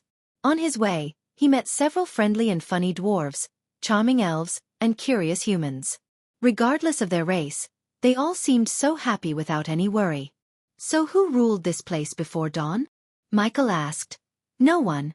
I mean no one for thousands of years. And this place wasn't as lively and happy as this before Dawn. He and Knight built this place from the scratch. Michael was genuinely surprised. Everlight seemed several times larger than Bradford. Ruling Bradford with no other races was no joke, let alone ruling a place as large and populated as Everlight. His instincts were yet again right on point. When Michael met Dawn, he got a major kingly vibe from like Dawn was born to rule. He had such dominance. Besides, it seemed to Michael that Dawn surrounded himself with loyal and powerful people such as Amaryl, Aurora, and Knight. These people were no joke. If they traveled to his universe and regained their cultivation power, they could conquer Elon in an hour. Which brought Michael to his next question, how powerful their enemies would be. I wish you are from this universe. I could have set you up with some nice ladies here, Amaryl giggled, looking at the girls eyeing Ghost from the distance. You guys are taking the fact from another universe so chill, Michael couldn't help telling Amaryl. As a response to his words, Amaryl just chuckled. You are not the only otherworlder in Everlight Ghost. Visit. For the best-known experience, Michael suddenly felt so curious about Everlight and quite honestly, he was shocked by the place. Deep down, Michael wanted to spend some time with them, learning about them and getting stronger with their help. Michael's quarter in Everlight Castle was an ample hall with an attached lavatory. It had been ages since Michael took a shower, and it took him several minutes to figure out how they built the hot shower. Apparently, Dawn owns multiple hotel chains that were fitted with shower facilities. According to Amaryl, people had been waiting for months to book a room in their hotels. Of course, Michael had plans to expand his restaurant chains and hotels. Still, for now, he just enjoyed the shower before hitting the comfy bed located in front of the windows through which Michael saw the angelic sight of Everlight. Since it was the harvesting time, the paddy fields were blossoming with golden paddy waiting to be harvested by the farmers. So Michael just removed his armor and everything and lay in the bed wearing only loose sweatpants. It's time to upgrade the inventor skill. Michael decided to upgrade his inventor skill. Although Michael did not know when the Shadow Realm would pull him back, he treated staying in Everlight like a vacation. He still had no clear idea why he was in Everlight physically instead of being in his soul form. But as far as he could tell, his future self planned everything. Host, Michael cultivation level, soul refining stage, level 6 experience points, 0/600, 000 badass points, 610,000 skills and spells, Wind Blast, LVL 6 responsive shield, LVL 8 environment scanning, LVL 6 ignitia, LVL 8 lightning dash, LVL 6 energy devour, LVL 2 soul eater, LVL 1 death range, LVL 3 eyes of darkness, normal. Can sense the cultivation level of others' eyes of darkness, Lucifer. Can sense the cultivation level of others, can see through illusions cloud of darkness, Lucifer, weak. Willed enemies will lose their courage completely and surrender. Death range will be 50% more powerful. If activated in darkness, the host's cultivation level will be boosted 4 levels up regardless of the stage barrier. Wordless spellcaster, Lucifer. In full Lucifer form, the host just has to think of the spell to cast it. Techniques: Swords of Destiny, 98% mastery Ring of Fire, 92% mastery. The latest Audis are on website. Serpent Maga, 97% mastery Occupation. Core Disciple of Sunrise Sect, the Guardian of Sunrise Sect, Lord Lucifer of the Abyssal, the Dark Lord, King of Bradford. Status: Healthy goals: Control the world, rebuild the Order of Death. Utility function: Banker, LVL 5, ratio, 1000 gold coins, 40 badass points, Runic teleportation, X-ray vision, also integrated with Eyes of Darkness, wealth, 15 million gold. Special trait: 5-star alchemist, 4-star inventor. Subordinates: Gaia, warrior, loyalty level 100%. Raylene, 5-star chef, loyalty level 99%. Arya, assassin, loyalty level 86%. Heinberg, warrior, loyalty level 45%. Maxine, warrior, loyalty level 98%. Tiberius, warrior, loyalty level 55%. Sadie, loyalty level 50%. Ricky, loyalty level 98%. The latest Audis are on a website. Titus, loyalty level 60%. Optimus, loyalty level 60%. The Silent Reaper crew, pirates, loyalty level 90%. Base of operation: Sunrise Sect, the Abyssal, the Crypt Kingdom of Bradford. Familiars: Nightmare, Forest Dragon, Vidora, 3-headed Hydra, Elemental Manipulation. Wind, 10% mastery. Fire, 10% mastery. Lightning, 15% mastery. Darkness, 25%, because of the Ghost Shield. Michael's darkness manipulation went from 20% to 25%. At a 5-star inventor level, he could build various types of new gadgets and weapons. System: Upgrade the inventor skill to the next level? The upgrade will cost the host 180,000 badass points. Does the host wish to upgrade? Yes, without a second thought, Michael confirmed. He was excited to build new gadgets and weapons as well as modify his Lucifer armor further. He already had several ideas to power up Big Bertha. The moment he got out of the Shadow Realm, he planned to visit Big Bertha and hunt down a few pirates in Big Bertha. After that, he couldn't wait to see the mortars in action. As usual, he felt acute pain in his brain while the system upgraded the skill to the next level. Then, all of a sudden, Michael's mind was flooded with new knowledge, new techniques, and a whole lot of blueprints to build new weapons. Coupled with his knowledge of firearms on Earth, the star level enabled him to build a more powerful, efficient version of almost every weapon known to man. However, Michael felt reluctant to build modern firearms because they could be easily used against him. The thing he loved the most about his new world was its medieval fantasy vibe. No matter what, he wouldn't ruin the setting. Hence, Michael planned to build new fantasy kinds of weapons using his knowledge of firearms. Besides, most modern firearms wouldn't stand a chance against cultivators and their spells. The only way to defeat them would be to build firearms powered that take advantage of arch and celestial energy. After upgrading and going through his status window once more, Michael felt his eyes closing up. He felt so exhausted. Instead of fighting off the sleepiness, Michael closed the system window and closed his eyes. Only an hour passed when someone knocked on Michael's door. But Michael was deep in sleep as he didn't even hear someone knocking on the door. The one who knocked on the door finally stopped knocking after a few knocks and decided to open the door. "Ghost, you there?" Surprisingly, it was Amaryl who entered the room and saw Michael under the blanket sleeping peacefully. "Should I wake him up?" Michael questioned herself for a few moments until she ultimately decided to wake him up. "Hello," she gently tapped Michael's shoulder. "Visit." For a better user experience. "Hey, wake up. The feast is ready." Her gentle tapping took a turn to a force one. Still, Michael didn't even move. Suddenly she just grinned devilishly, licked her palm, and raised her hand to slap him on the shoulder. But when she was just a few inches away from him, he grabbed her hand. Her body became stiff as Michael let her hands go. "It's rude to hit a sleeping person, Amaryl." Michael slowly opened his eyes. "It's rude to sleep when everyone is waiting for you." She ruffled Michael's head as he slowly woke up. He almost forgot he wore no shirt to cover his body, but luckily, the blanket covered his body instead. "Take a bath and come." Amaryl smiled and walked out of the room. After battles, blood and planning, it felt good to just sit back and relax. There was no one gunning for his life in Dawn's universe. Michael even wished there was a way for him to come to Everlight often and spend some time without any worries. Everlight had such a magical effect on him. He heard his stomach growling. After quickly making his bed, Michael went inside the lavatory to take a quick bath. Although he took a bath earlier, he went to take another one because of the hint of blood smell coming off of him, courtesy of the skinless creatures he killed. When Michael entered the feast hall following a maid left by Amaryl, he was welcomed by the sweet aroma of voluptuous food and apple cinnamon candles. The feast hall was almost the size of the Great Hall of Mazeroth. It was sparkling with candlelight and the great chandeliers hanging from the silver ceiling. Numerous long oak tables were placed and laid with glittering golden plates and goblets. There were hundreds of foods on the table and Michael recognized only a few of them, such as lamb chops, steak, potatoes, meat pies, sandwiches, puddings, tarts, eclairs, and jams. At the top of the hall was another long table where the Dawn Knight and a few other new faces were sitting. While the maids and servants were fixing the meal, Michael could see the dwarves already chugging down mugs of ale like water. They didn't stop until Amaryl slapped some of them on the head.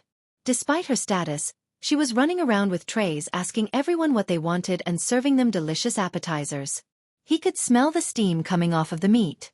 The aroma of the brown sugar was music to his soul. When Michael entered the room, almost every single one in the room turned their heads to the doorway and stared at him. For a few moments, the room was enveloped in awkward silence. The next moment, however, the entire hall erupted into cheers. They gave Michael a standing ovation as he walked toward Dawn and Night. Ding! Congratulations to the host for successfully being a badass. The reward is 5,000 badass points. Ding! Congratulations to the host for successfully being a badass. The reward is 2,000 badass points. Michael was too surprised by their gesture. The increasing badass points elevated his mood a couple of times. While he approached Dawn's table, Night pointed to the empty chair next to Dawn. As soon as Michael sat beside Dawn, the citizens stopped cheering and returned to their seats. Most of them were stunned to see the resemblance between Michael and Dawn, especially how they dressed.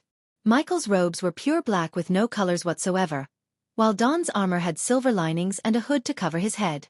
"I heard what you did, thank you." When Michael saw beside him, Dawn thanked him. "You did save my life back there," Michael smiled, unlike Dawn, who had no expression on his face. Quickly a girl with bunny ears approached the table to refill Michael's empty glass with wine. "I don't drink booze. Can you give me water or any kind of fruit juice?" Amaryl, who came to serve Michael, was stunned by his words. She just gawked at Dawn and Michael for a moment. "You're just like him. Are you related to him or something?" Michael noticed the water in Dawn's glass and realized Amaryl's words. To be honest, Michael shared the exact thought as Amaryl. The latest episodes are on the website. He wondered if he and Dawn had some kind of connection. "Let's eat first. Then we will talk about what you're looking for."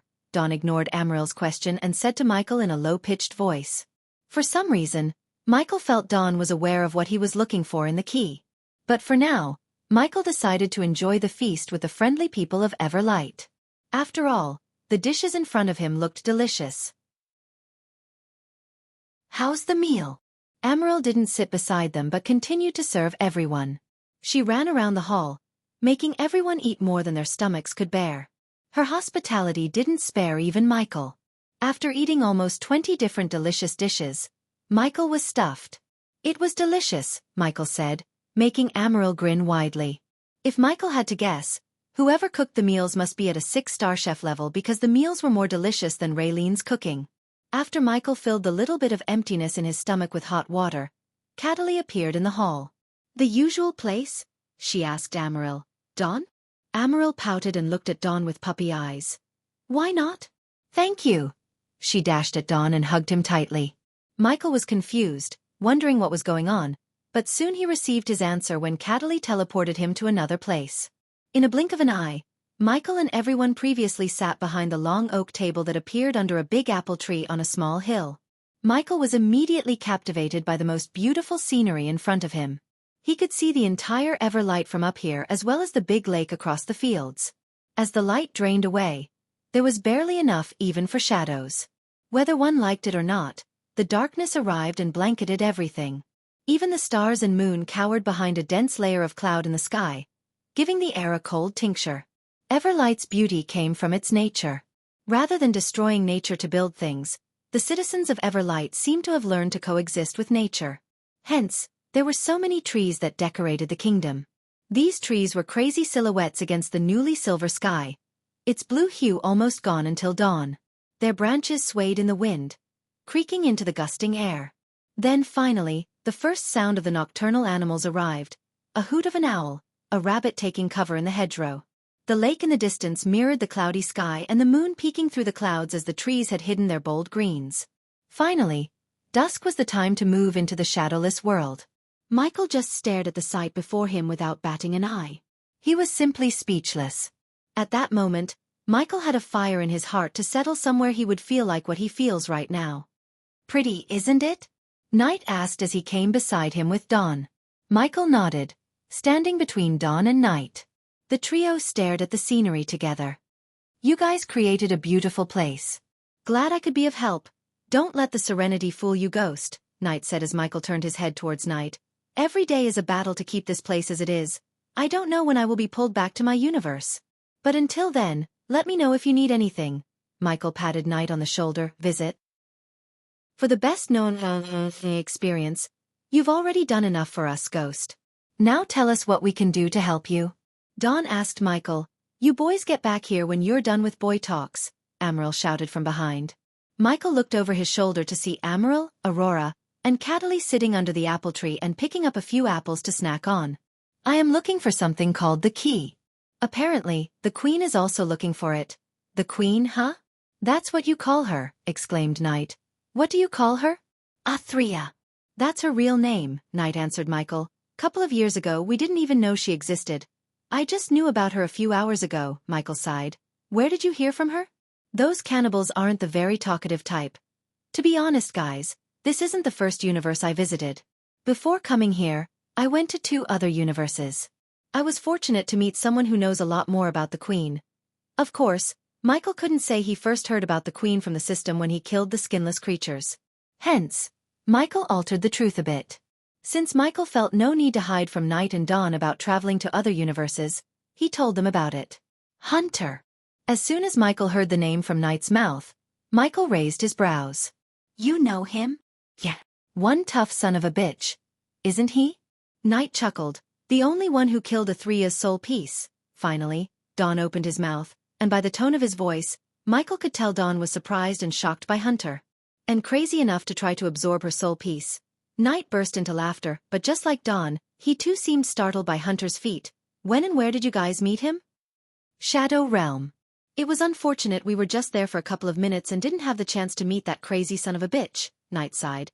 "But, he seemed to have met you. Might be a different timeline." Dawn's words made sense to Michael. Hunter, Draven, Michael, Dawn, and Night traveled to other universes in different timelines. So Michael felt he might meet some of them in the future in his own universe. "When we went to his universe, we didn't meet him," Night explained. "But we all seemed to share a common enemy, didn't we?" "The latest episodes are on under website." Michael nodded. "What do you guys know about her?" "Damn it, I have enough enemies and problems as it is." Now I have to deal with her. Give me a break. You don't have to worry about her. The other soul pieces cannot do anything until we defeat her here. Maybe scream and pull some illusions if you come across them. Otherwise, they will remain dormant. Finally, Michael received some good news from Night. What do you mean? No one knows her origins, but she belonged to this universe when she was alive. So the main part of her soul is here somewhere in this world. Until we wake it up and defeat it, the others will not and cannot do anything. We are not in a rush to face her. Just like you, we already have enough enemies. That's good news, sort of. Have you met one of her generals? Not yet, but I have a feeling we will soon, Night said. So if her soul is in pieces, that means someone else broke her. Am I right? After connecting the dots, Michael concluded that someone else had battled Athrea. The guardian gods before us, said Dawn as usual without showing any emotion. According to the ancient scripts left by the civilization before us, Athrea was a goddess of war. Something made her go to the dark side. That's all we know. We have no records of the one who defeated her and broke her into pieces, Night exhaled and continued. Imagine how powerful she must have been when she was whole. Imagine how powerful the god who defeated her must be. Michael couldn't even fathom the power of the god who defeated Athrea. A single general created by Athrea was powerful enough to destroy Michael's words in a few hours. But thanks to Night's information, Michael calmed down as he had no need to worry about Athrea until Dawn dealt with the soul piece in his world. Fortunately, Michael had a feeling Dawn was more than capable of destroying her soul piece. To be honest, Michael decided not to worry about Athrea until he first dealt with the Sky Hall and the Great Eight clans. There was no point in worrying about her and the Hydra at this point in time. So what about the key? You know anything about it? Unfortunately, Night shook his head. No idea, but if the Shadow Realm brought you here, it must have its own reason. Who knows, maybe you got what it intended for you to. Michael looked around Everlight and took a deep breath. Maybe I did, surprisingly. Michael did not feel disappointed. Instead, he felt satisfied. By coming to Dawn's universe, Michael received a legendary item, learned more about the Queen, and made some powerful friends. Moreover, he felt relaxed. It had been so long since he loosened up a bit and enjoyed the calmness. Enough about Athrea and her fanatics. Tell me about yourself and your world, Ghost. Hey, we need to hear that too. Ghost, come here, Amaryl shouted from behind as Michael smiled. Visit. For a better user experience, let's go. Dawn turned around, walked towards Amaryl, and sat beside Aurora, leaning back on the tree. I am sorry, Ghost, Night said after lying on the ground. Why? She is going to ask you so many questions. Shut up, Night. Don't believe him, Ghost. It's okay, Michael smiled. But let me ask you a question first. Since they were all here, Michael decided to ask the question that had been nagging his brain since he arrived at Everlight. Why do you guys trust me so much? You shared so much with me when you just met me a few hours ago. What makes you think I'm so trustable? Asked Michael. We trust you because we trust Regais, Amaryl giggled. Besides, you came from another world. What reason might you have to harm us? Michael nodded. Speaking of Regais, where is she? Aurora asked, resting her head on Dawn's shoulder. She's with Lia. I wish I could eat some of these. Suddenly Cataly looked at the apple in Michael's hand and sighed. Just wait a few more months, Cat. We will find you a suitable body, Night said as Amaryl rolled her eyes. This time, try to bring a body of a young girl instead of an old man's body. As soon as Amaryl mocked Night, Michael was taken aback by surprise. The first thing I am gonna do tomorrow is dispose of that body, Night growled. Well, if you don't mind, can I take a look at the body? Amaryl frowned. Why? Amaryl couldn't think of a reason why Ghost might want to take a look at an empty body void of soul. The latest episodes are on under the website. Because I have a demon butler and he needs a physical body. You have a demon for a butler? Amaryl was stunned. Michael looked at Night curiously, thinking whether they have demons or not in their world. I don't think we have demons in this world. At least we haven't come across one yet, Night chuckled. I have one, but he's in an ethereal form. Just like me, huh? Cataly asked Michael. Cataly, bring the body here. We have no need for it anyway. Night immediately ordered Cataly. Although Cataly could inhabit the body to take physical form, they preferred to get her a physical body suitable for her gender and age. Okie dokie. Cataly disappeared from their sight as Amaryl raised another question. Do you miss your family, Ghost? I would have if I had one. Michael's calm words shocked Amaryl. Everyone turned their gazes at Michael. I am so sorry. You poor thing. Can I ask what happened to them? Amaryl, Knight growled, but Michael waved high hand, wordlessly telling Knight that he didn't mind. Only thing I know about them is they throw me away willingly. Don, who was looking at the horizon, turned his gaze towards Michael. He could see the sadness and pain within Ghost's eyes. Even though Ghost tried to hide it, Don could see it. It felt to Don like he was looking at himself in the mirror. Michael, on the other hand, noticed the sadness emerging in Amaryl's eyes. But I have people who care about me more than my family ever did. Michael emphasized the word family. I am glad to hear that. Do that people include a young girl or girls? Again, I am sorry you have to sit here and take her way into someone's personal life questions. Do you mind, Ghost? Amaryl stuck her tongue out at Knight and asked Ghost. The latter just shook his head and didn't get annoyed by Amaryl because Ghost liked Amaryl. Unlike the elves Michael met in his world, she seemed to be a quirky, funny, caring elf. Visit. For the best-known experience. See Knight, he doesn't mind. Amaryl threw an apple aiming at Knight's head, and continued questioning Ghost. Yeah, I have one. And in fact, Michael raised his finger, showing the engagement ring on his finger. You're married? Wait, no, engaged? Michael nodded. Wonderful. I wish I had met her. Suddenly Amaryl burst into a chuckle. Something funny? Aurora asked. I just thought about what she would be called after marrying him. Lady Ghost, hee. What's up with that name anyway? Asked Amaryl, laughing. I don't exist, yet I exist. You won't know me until you meet me, and you won't live to tell the tale. Hence Ghost. You are an assassin, aren't you? As soon as Michael uttered these words, Knight asked. Why? The way you fought and moved. You mixed warrior style into your combat, but the way of the assassins is still there. That's your base. I saw that. Knight's words showed Michael the experience Knight had in battle. Just by looking at how he fought, Knight guessed Michael's origin as the assassin.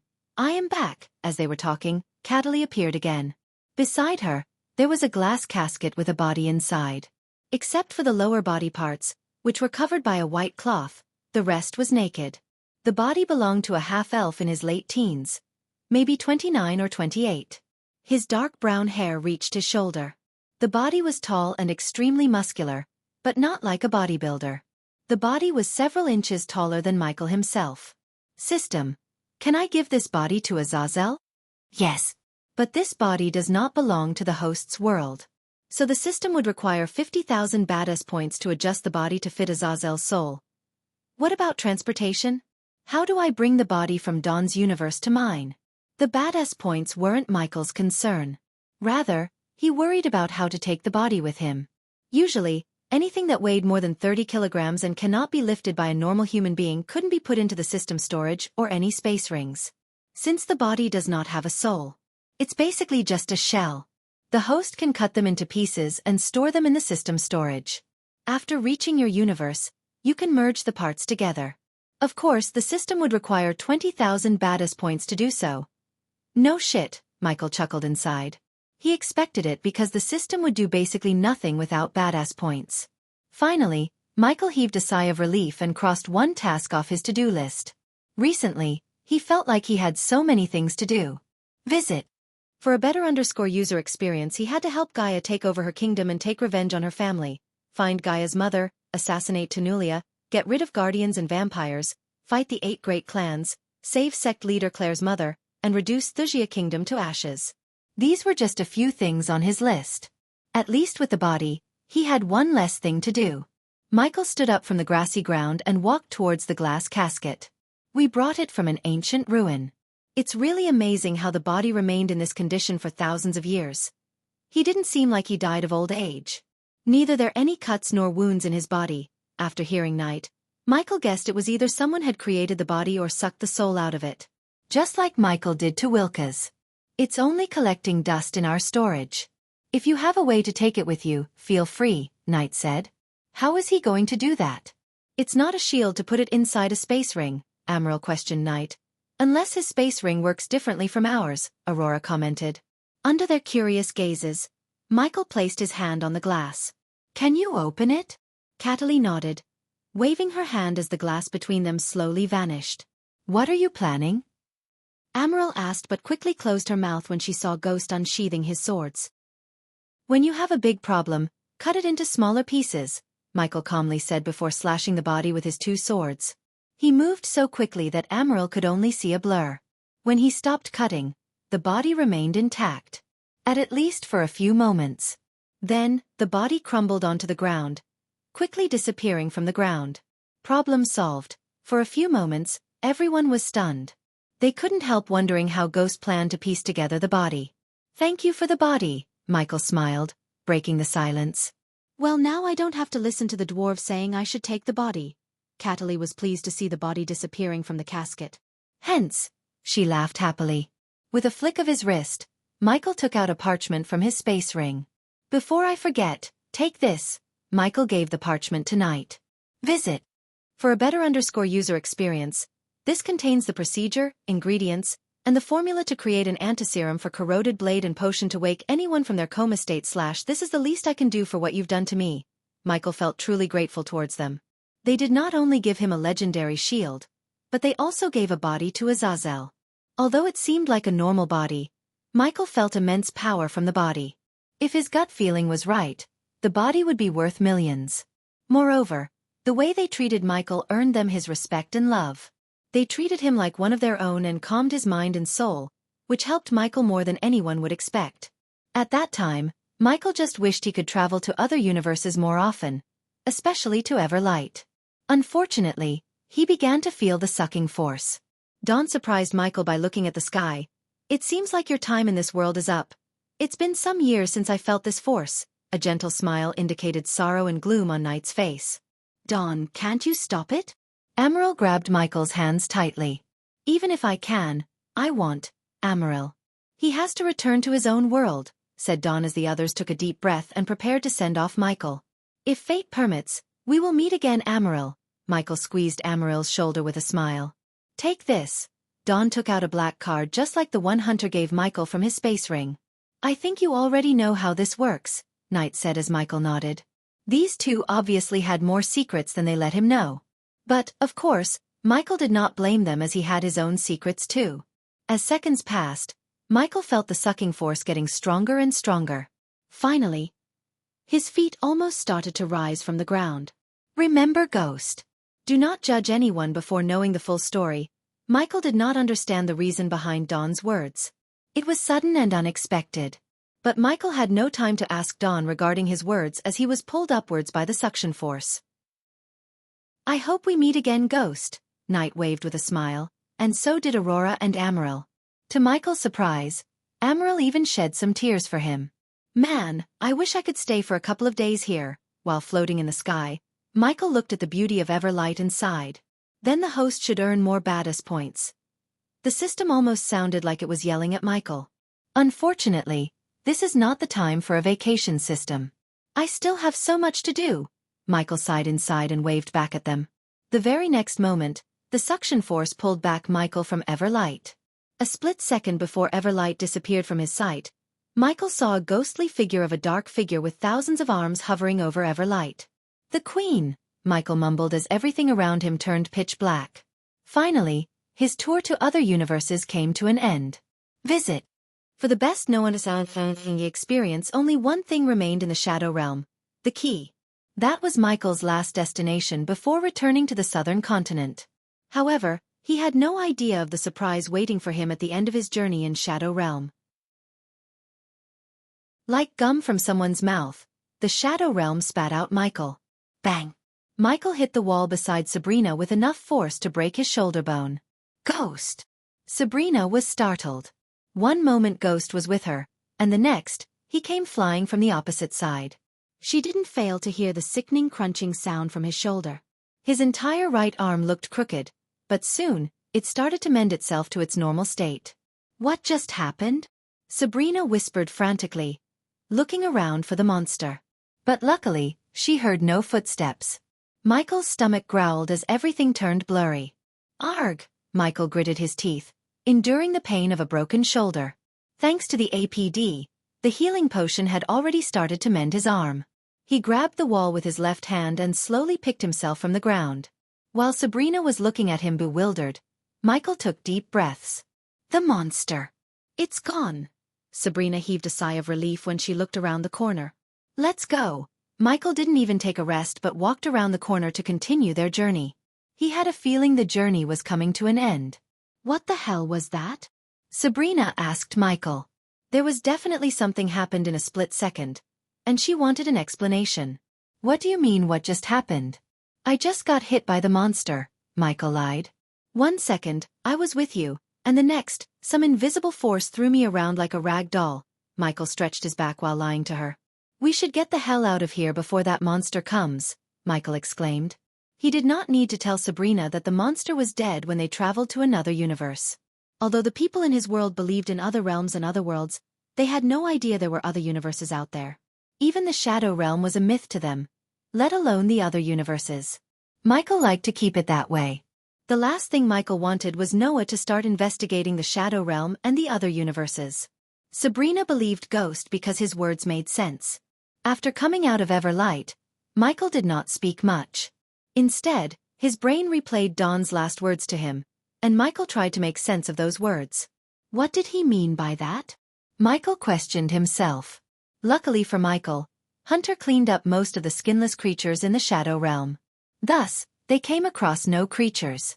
Eventually, after walking for another hour, the rune on Sabrina's hand glowed brighter than usual and let out a low-pitched whistling sound. Ghost! Sabrina raised her hand to see the rune pulsing like a heart. Visit.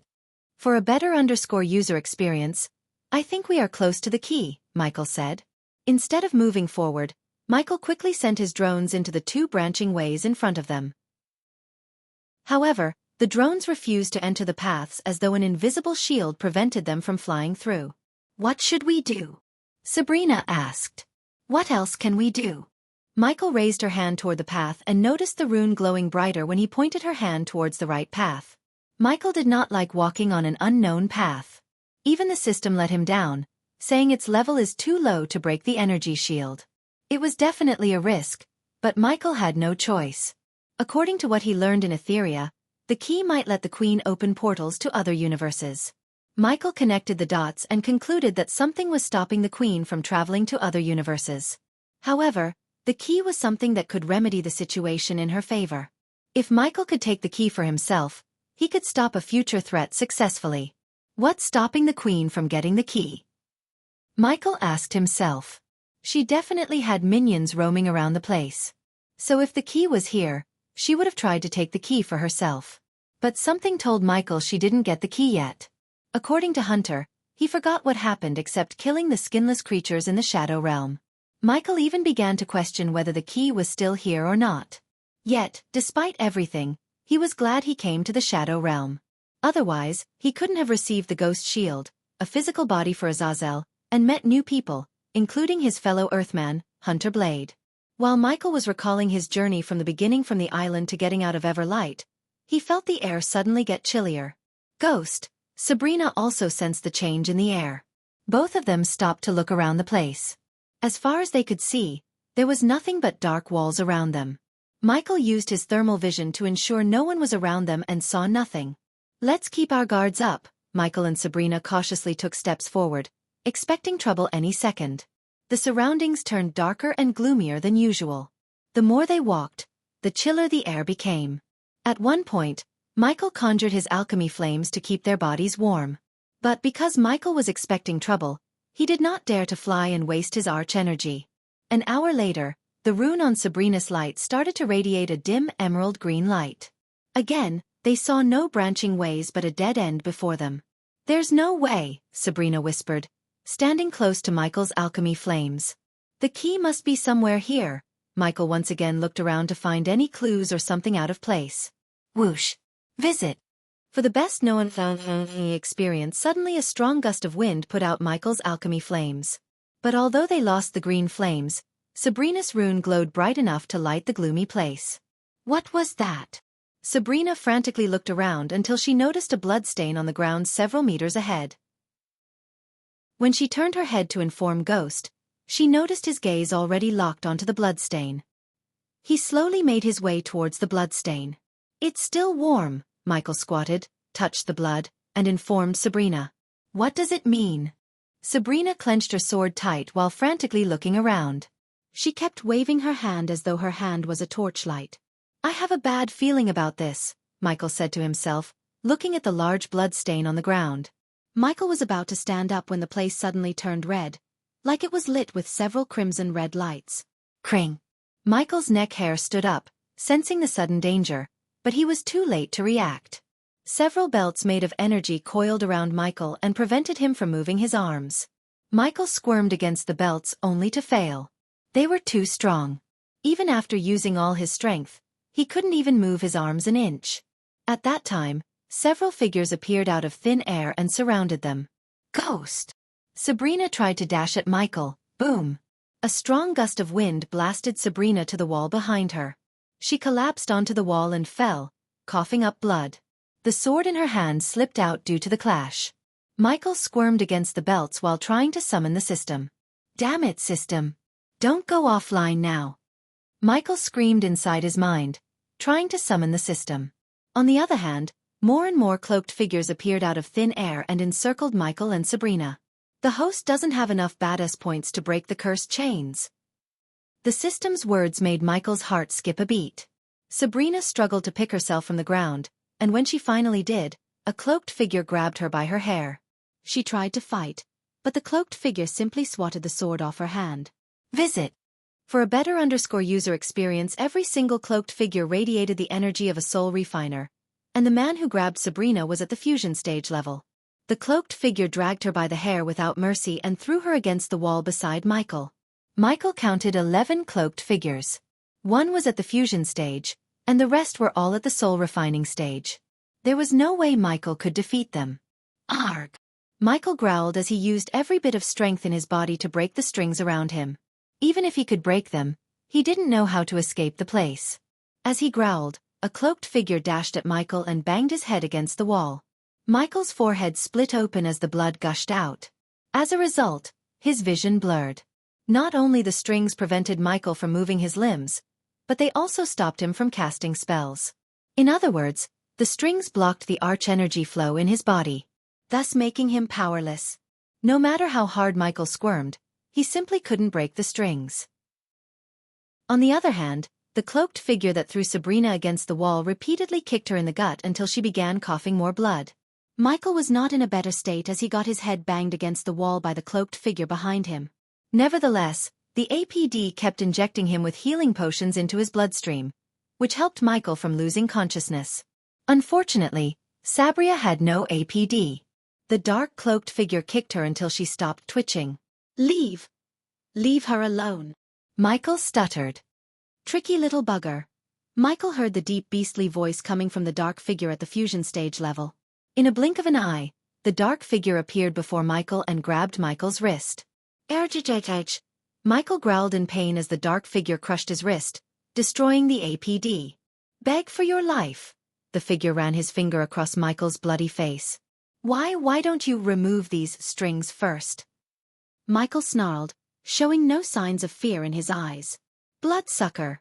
Michael spat blood onto the figure's face and roared like a wounded beast. The dark figure hid his face with a dark cloak, but despite Michael's blurry vision, he saw the two long fangs sticking out of his mouth. We prefer the term Nightwalkers, as the dark figure exclaimed. The figures slowly removed their cloaks, revealing their fangs and faces. Michael couldn't even guess how they managed to enter the shadow realm. He did not even sense them despite all of his countermeasures. One thing was sure to Michael. He was in for a deadly ride. The latest episodes are on Undertale website. The fusion stage vampire had slanted obsidian eyes with slitted pupils that could extend on stalks. His mouth had prominent fangs as the red hair was more a set of spines than anything else. Unlike the rest of the tall, thin-as-stick vampires, he had a graceful build. You killed our brethren. The vampire came closer to Michael and licked the blood coming off of Michael's forehead. As soon as he tasted Michael's blood, he jolted. This blood, wow! The vampire looked speechless. I have never tasted such powerful blood. This must be why you are so over the top in cultivation. Each vampire wanted a taste of Michael's blood. But fortunately, the leader decided to beat up Michael to near death before drinking his blood. "Night Walker? Cowards suit you better," Michael growled. Bang! The vampire behind Michael banged Michael's head against the wall yet again. "Leave him alone." Sabrina reached out for Ghost, only to get her hands crushed by the fusion stage vampire. "Why don't we properly introduce ourselves, huh?" The vampire's cold voice echoed through the gloomy dungeon. "I am Zarathar, one of the many elders." Zarathar punched Michael the moment he finished introducing himself and raised Michael off the ground by his neck. "And you are Ghost, the human who killed one of us." Bang! Zarathar punched Michael in the face, instantly breaking Michael's nose. At that time, Sabrina struggled to get herself up. But, unfortunately, Zarathar turned his gaze toward Sabrina. "The rune bearer." Zarathar picked Sabrina from the ground by her glowing hand. "You have one last task to perform." Zarathar slapped Sabrina, almost making her lose consciousness. He dragged her to the wall before them and placed her glowing hand on the wall. The wall pulled her hand like a magnet. With his blurry vision, Michael saw the wall trembling violently. Michael was still looking for a way to escape without revealing his other identity. He wasn't sure if he could kill all of them in his Dark Lord form. In case a vampire escaped the place alive, he would be in a heap of trouble. At that time, the entire Sky Hall and the Guardians would be at his doorsteps. Visit. For the best known experience. But he saw no other way than turning into a Dark Lord. The vampires were simply too strong to fight as Ghost. Several moments later, the wall slowly crumbled down, revealing an empty hollow. "Where is the key?" Zarathar creased his brows. He put his hand inside the hollow to search for the key but found nothing. Just like everyone else, Michael was startled by the twist too. After dealing with everything, he learned that the key had already been taken by someone else. Hunter's face came before Michael's eyes. But after recalling Hunter's words, Michael didn't think Hunter had taken the key. "Where is the key?" Zarathar turned his gaze toward Sabrina. Zarathar grabbed Sabrina's neck, starting to squeeze her neck. Her face slowly turned purple as she twitched violently for air. Looking at Sabrina slowly dying, the images of the first time they met, their journey, and how she blanketed him with a smile flashed across Michael's eyes. System, take a loan and break the strings. Even if the host took the maximum amount of loan, you would still lack points to break the strings. Taking a loan was Michael's last line of defense. He clenched his fist after hearing the system's words. "I know where the key is," Michael stuttered. As soon as Zarathar heard Michael, he took his gaze away from Sabrina. "Where?" asked Zarathar. "Leave her alone and I will tell you. If you don't, I will snap her neck." Instead of letting Sabrina go, Zarathar lifted her higher. "You can't get the key without her." Michael could barely utter these words due to the intense pain in his head. Finally, Zarathar released his grip around Sabrina's neck. She frantically gasped for air on the ground. "Now tell us, system, can you teleport us out of here?" "The system can't teleport with the cursed chains around you. Visit." For the best known experience, again the system let Michael down. Only by one, every plan Michael came up with failed because of the cursed chains around him. "Tell him." The vampire behind Michael lost his patience. As a result, he kicked Michael in the knee. "Arg!" Michael growled in pain and to be honest, he wanted to scream out loud. His knee was shattered by the vampire with a single kick. The pain was simply too much. However, the vampire did not stop with breaking his knees. Instead, the vampire kicked him on the back as Michael hit the ground with enough force to crack his jaw. "Where is the key?" Zarathar placed his boot on Michael's face, pressing his face against the floor. "Let him go." Sabrina struggled to pick herself up, and she did by mustering every bit of strength left in her body. "Look at these two. Playing games." Zarathar burst into a peal of evil laughter. "She has a rune and he has sweet heavenly blood. I am confused about which one to kill you first. Why do I feel like you both have no idea about the key?" Zarathar frowned. "I said." Sabrina wiped off the blood from the corner of her mouth. "Let him go." No one expected Sabrina to suddenly leap at Zarathar except Zarathar. He reacted just in time and grabbed Sabrina by her neck. At that time, Michael was under his boot and Sabrina was in his hand, fighting for her life. But no matter how hard she hit Zarathar's hand, he did not let her go. As Zarathar was crushing Michael with his boots, another vampire appeared out of thin air and came rushing to Zarathar. Michael noticed the vampire whispering something into Zarathar's ear. The order directly came from the above? Zarathar questioned the vampire as the dark figure nodded. The latter didn't even notice Michael and Sabrina. What a pity, Zarathar sighed. Well, an order is an order. I am not good at choosing though. Zarathar looked at both Sabrina and Michael for a moment. Then when he stepped back, another vampire lifted Michael off the ground by his neck. So I am in a dilemma. Zarathar put his hand behind his snack and began to walk left and right. I have good and bad news. Good news first. Luckily, my superiors want me to leave one of you alive so you would go outside and tell the world not to fuck with nightwalkers, Zarathar exclaimed. Which brings me to the bad news. Leaving one of you alive means one of you has to die. Hey race, why I am in a bind. Zarathar pointed his finger at Michael. You have a delicious sweet blood I have never tasted in my life. Then he pointed his finger at Sabrina. You have the rune, which is probably something we might need in the future. Visit. For a better user experience, Zarathar rubbed his chin, pretending to be conflicted. So, who should I let live? Ghost. As Zarathar was rubbing his chin, Sabrina turned to look at Ghost. The blood running across his eyes still blurred his vision, yet he could vaguely see Sabrina's tears. Despite the situation, she managed to smile warmly. Thank you for everything. Seeing Sabrina suddenly smiling and talking to Ghost, Zarathar, and all the vampires locked their gazes with Sabrina. It's my fault. I am sorry I put you through all of this, she spoke, fighting through the lump in her throat. Her tears gushed out like a flood breaking out of the dam. Tell my family I didn't die a coward. Sabia. Michael couldn't even pronounce her name correctly because of his broken jaw. At that time, Michael had a cracked frontal lobe, a shattered knee, and a broken jaw. Even if he broke the strings, he wouldn't be able to fight without chugging several healing potions. When I prayed for my brother to rescue me, you appeared before me. Without Michael's control, tears rolled out of his eyes. He clenched his fist, knowing what she was about to do. It was obvious she plans to kill herself so the vampires would let him live. However, how could anyone believe the vampires?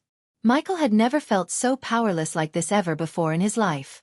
If he transformed himself into Dark Lord, Sabrina would learn the truth about him. If he didn't, she would die for him. Why? Michael really wondered why Sabrina wanted to sacrifice herself for him. He wasn't Noah or her family. Instead, he was a stranger to her. They practically spend a few hours together. Yet, Sabrina prepared to kill herself so Michael could live. The vampires, on the other hand, looked at her pain with joyful grins on their faces. They enjoyed Sabrina's suffering. Noah, that brat would kill me if he knew. Sabrina let out a miserable smile. The images of her childhood, the time she spent with her family and her happy memories flashed across her eyes. But thank you for being the greatest big brother to me in the last moments of my life, Sabrina softly said to Michael. When she was helpless and desperate, Ghost was the only one who came to her help. In a short amount of time, he took care of her like she was his little sister. She didn't care what the others thought of him. To her, he was a great mentor and a brother. She just wished she could spend a little more time with him. Michael frantically squirmed, but giving him a gentle smile, she stomped the ground, caught the sword, and stabbed herself with it. After stabbing herself through the chest, she slowly collapsed to the ground. Everything around Michael paused. He couldn't take his eyes off of her smiling face. Michael's legs gave up as he dropped to his knees. Goodbye, Sabrina whispered before closing her eyes, embracing the darkness. Damn! Zarathar shouted, clapping and laughing. That was epic. She sacrificed herself for him. I thought that stuff only happens in human stories. Michael heard Zarathar laughing. Visit. For a better user experience, it's dark. Zarathar's laugh echoed through the walls as Michael stared at Sabrina's dead body. When Sabrina's heartbeat stopped, Michael's anger exploded within him. System, use everything I have and block the vampires from leaving this place, Michael said to the system in his mind. Yes, host. The system did not dare to utter any words. It sounded terrified of Michael, and it should be because the vampires broke Michael's limit. Michael tried to reach out to touch her face, but he couldn't. Meanwhile, the vampires laughed wholeheartedly as their evil laughter echoed through the dungeon. They only said to let one live, right? Zarathar licked his lips as he took a deep whiff of the air. The smell of Michael's blood captivated the vampire. Zarathar walked toward Michael, craving more blood. But as he approached Michael, the dungeon started to grow darker. Additionally, the silent shadow realm suddenly got filled with rumbling thunderclaps. The grins on their faces instantly vanished. The crimson-red atmosphere gradually returned to the gloomy black and white. What's happening? Zarathar looked around with a confused face. All the vampires frantically moved their heads around to see what was happening until they saw the dark cloud enveloping Ghost. Michael slowly picked himself up as the dark cloud grew thicker to the point the vampires couldn't see his face anymore. Agha! The vampires jolted back when they heard Michael's beastly roar. Zarathar was in a state of shock seeing the cursed chains cracking little by little. In a few moments, the chains coiled around Michael completely shattered. Cling! Cling! Cling! Holy fuck! Zarathar took a step back, realizing what was happening. Since Cloud of Darkness affected the weak-willed enemies to lose their courage and surrender, some of the vampires began to shiver. The place almost turned pitch black due to the death range in Cloud of Darkness. Michael did not hold back. He activated every spell in his arsenal to boost his power. Moreover, his anger fueled his power to the next level.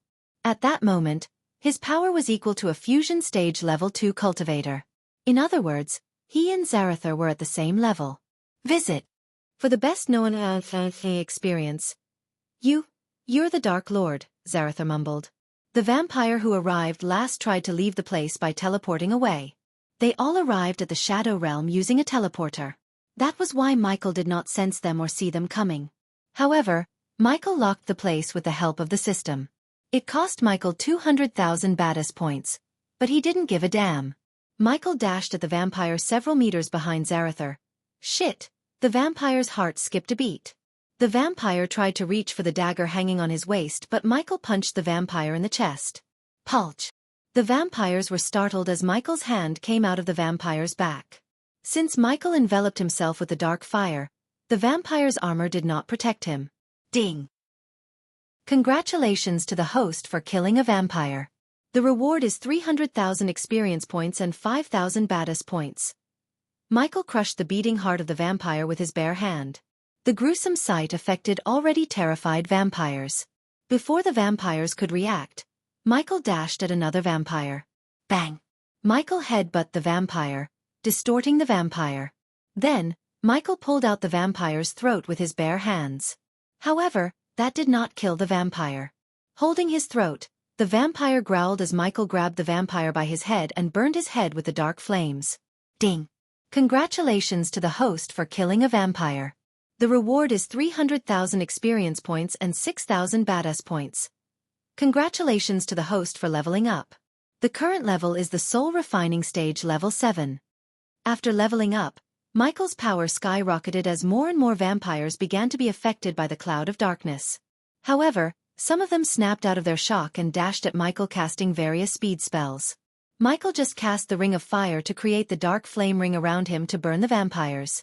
The vampires reacted quickly by shielding them with a translucent blood-red energy shield. Regardless of their shields, the dark flames burnt their skin. Arg! The vampires screamed in agony as the air in the dungeon reeked with the stench of burning flesh. Shit! Zarathar tried to teleport back to their headquarters. The vampires did not dare to underestimate the Dark Lord. Hence, instead of fighting him alone, Zarathar tried to get back up from their headquarters. Yet no matter how many times he tried, he couldn't teleport himself. Visit. For the best known experience at that time, the vampires shot several blood beams at Michael. Cling! Cling! Michael quickly raised his arm, taking out his shield and blocking the beams. Despite the lightness of the shield, it stopped all the attacks. While blocking the blood beams, Michael locked his gaze with the vampire who banged his head against the wall earlier. The vampire felt a chill running down his spine when he saw the Dark Lord's head turning towards him. He didn't even blink an eye when Michael appeared before him. Michael was pushing himself to the absolute limit. Thus, he moved fast to the point he left after images. Although the vampires and Michael were at the same cultivation stage, the darkness and anger made him several times more powerful than them. Michael was a god, after all. The vampires barely had time to cast any spells or even to attack him. Bang! Michael dragged the vampire to the same wall against which the vampire banged his head and returned the favor. Usually, Michael would quickly finish off his enemies, but now, he wanted them to suffer for killing Sabrina. Zarather saw Michael banging the vampire's head against the wall mercilessly until the head turned into a bloody mush. Ding! Congratulations to the host for killing a vampire. The reward is 300,000 experience points and 6,000 badass points. Zarather finally gave up on trying to teleport away and decided to attack the Dark Lord. He dashed at Michael at the speed of lightning. But Michael already moved on to another target. Despite Michael's overwhelming anger, he kept the anger from blinding him. He wanted to get as strong as possible before targeting Zarather. Therefore, Michael picked the soul refining stage vampires one by one. Ding! Congratulations to the host for killing a vampire. The reward is 300,000 experience points and 6,000 badass points. Ding! Congratulations to the host for killing a vampire. The reward is 300,000 experience points and 6,000 badass points. Michael killed another 2 vampires by crushing their heads in the blink of an eye. Congratulations to the host for leveling up. The current level is the Soul Refining Stage level 8. In a few moments, Michael killed 5 out of 12 vampires and almost became as powerful as a Fusion Stage level 4 warrior. Visit. For a better user experience, suddenly Michael looked at the dark sky and roared to the point the entire dungeon trembled. His voice turned demonic without using any modulators. H kept roaring until the walls began to crack, and the vampires collapsed to the ground covering their ears. A few vampires even bled through their ears and eyes. When Michael stopped roaring, Zarather felt like a storm had passed by them. He saw the Dark Lord breathing heavily, and the place became darker every time his chest rose up. You! The Dark Lord pointed his finger at Zarather. Zarather took a deep breath and dashed at him. Michael covered himself with dark flames while Zarather enveloped himself with a blood shield.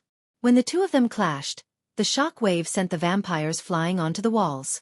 Michael sent several bolts of lightning toward the vampires who were burnt by the dark flames when he cast the Ring of Fire. Unfortunately, they were already on the verge of death, so they died instantly when the lightning bolt hit them. Ding! Congratulations to the host for killing a vampire.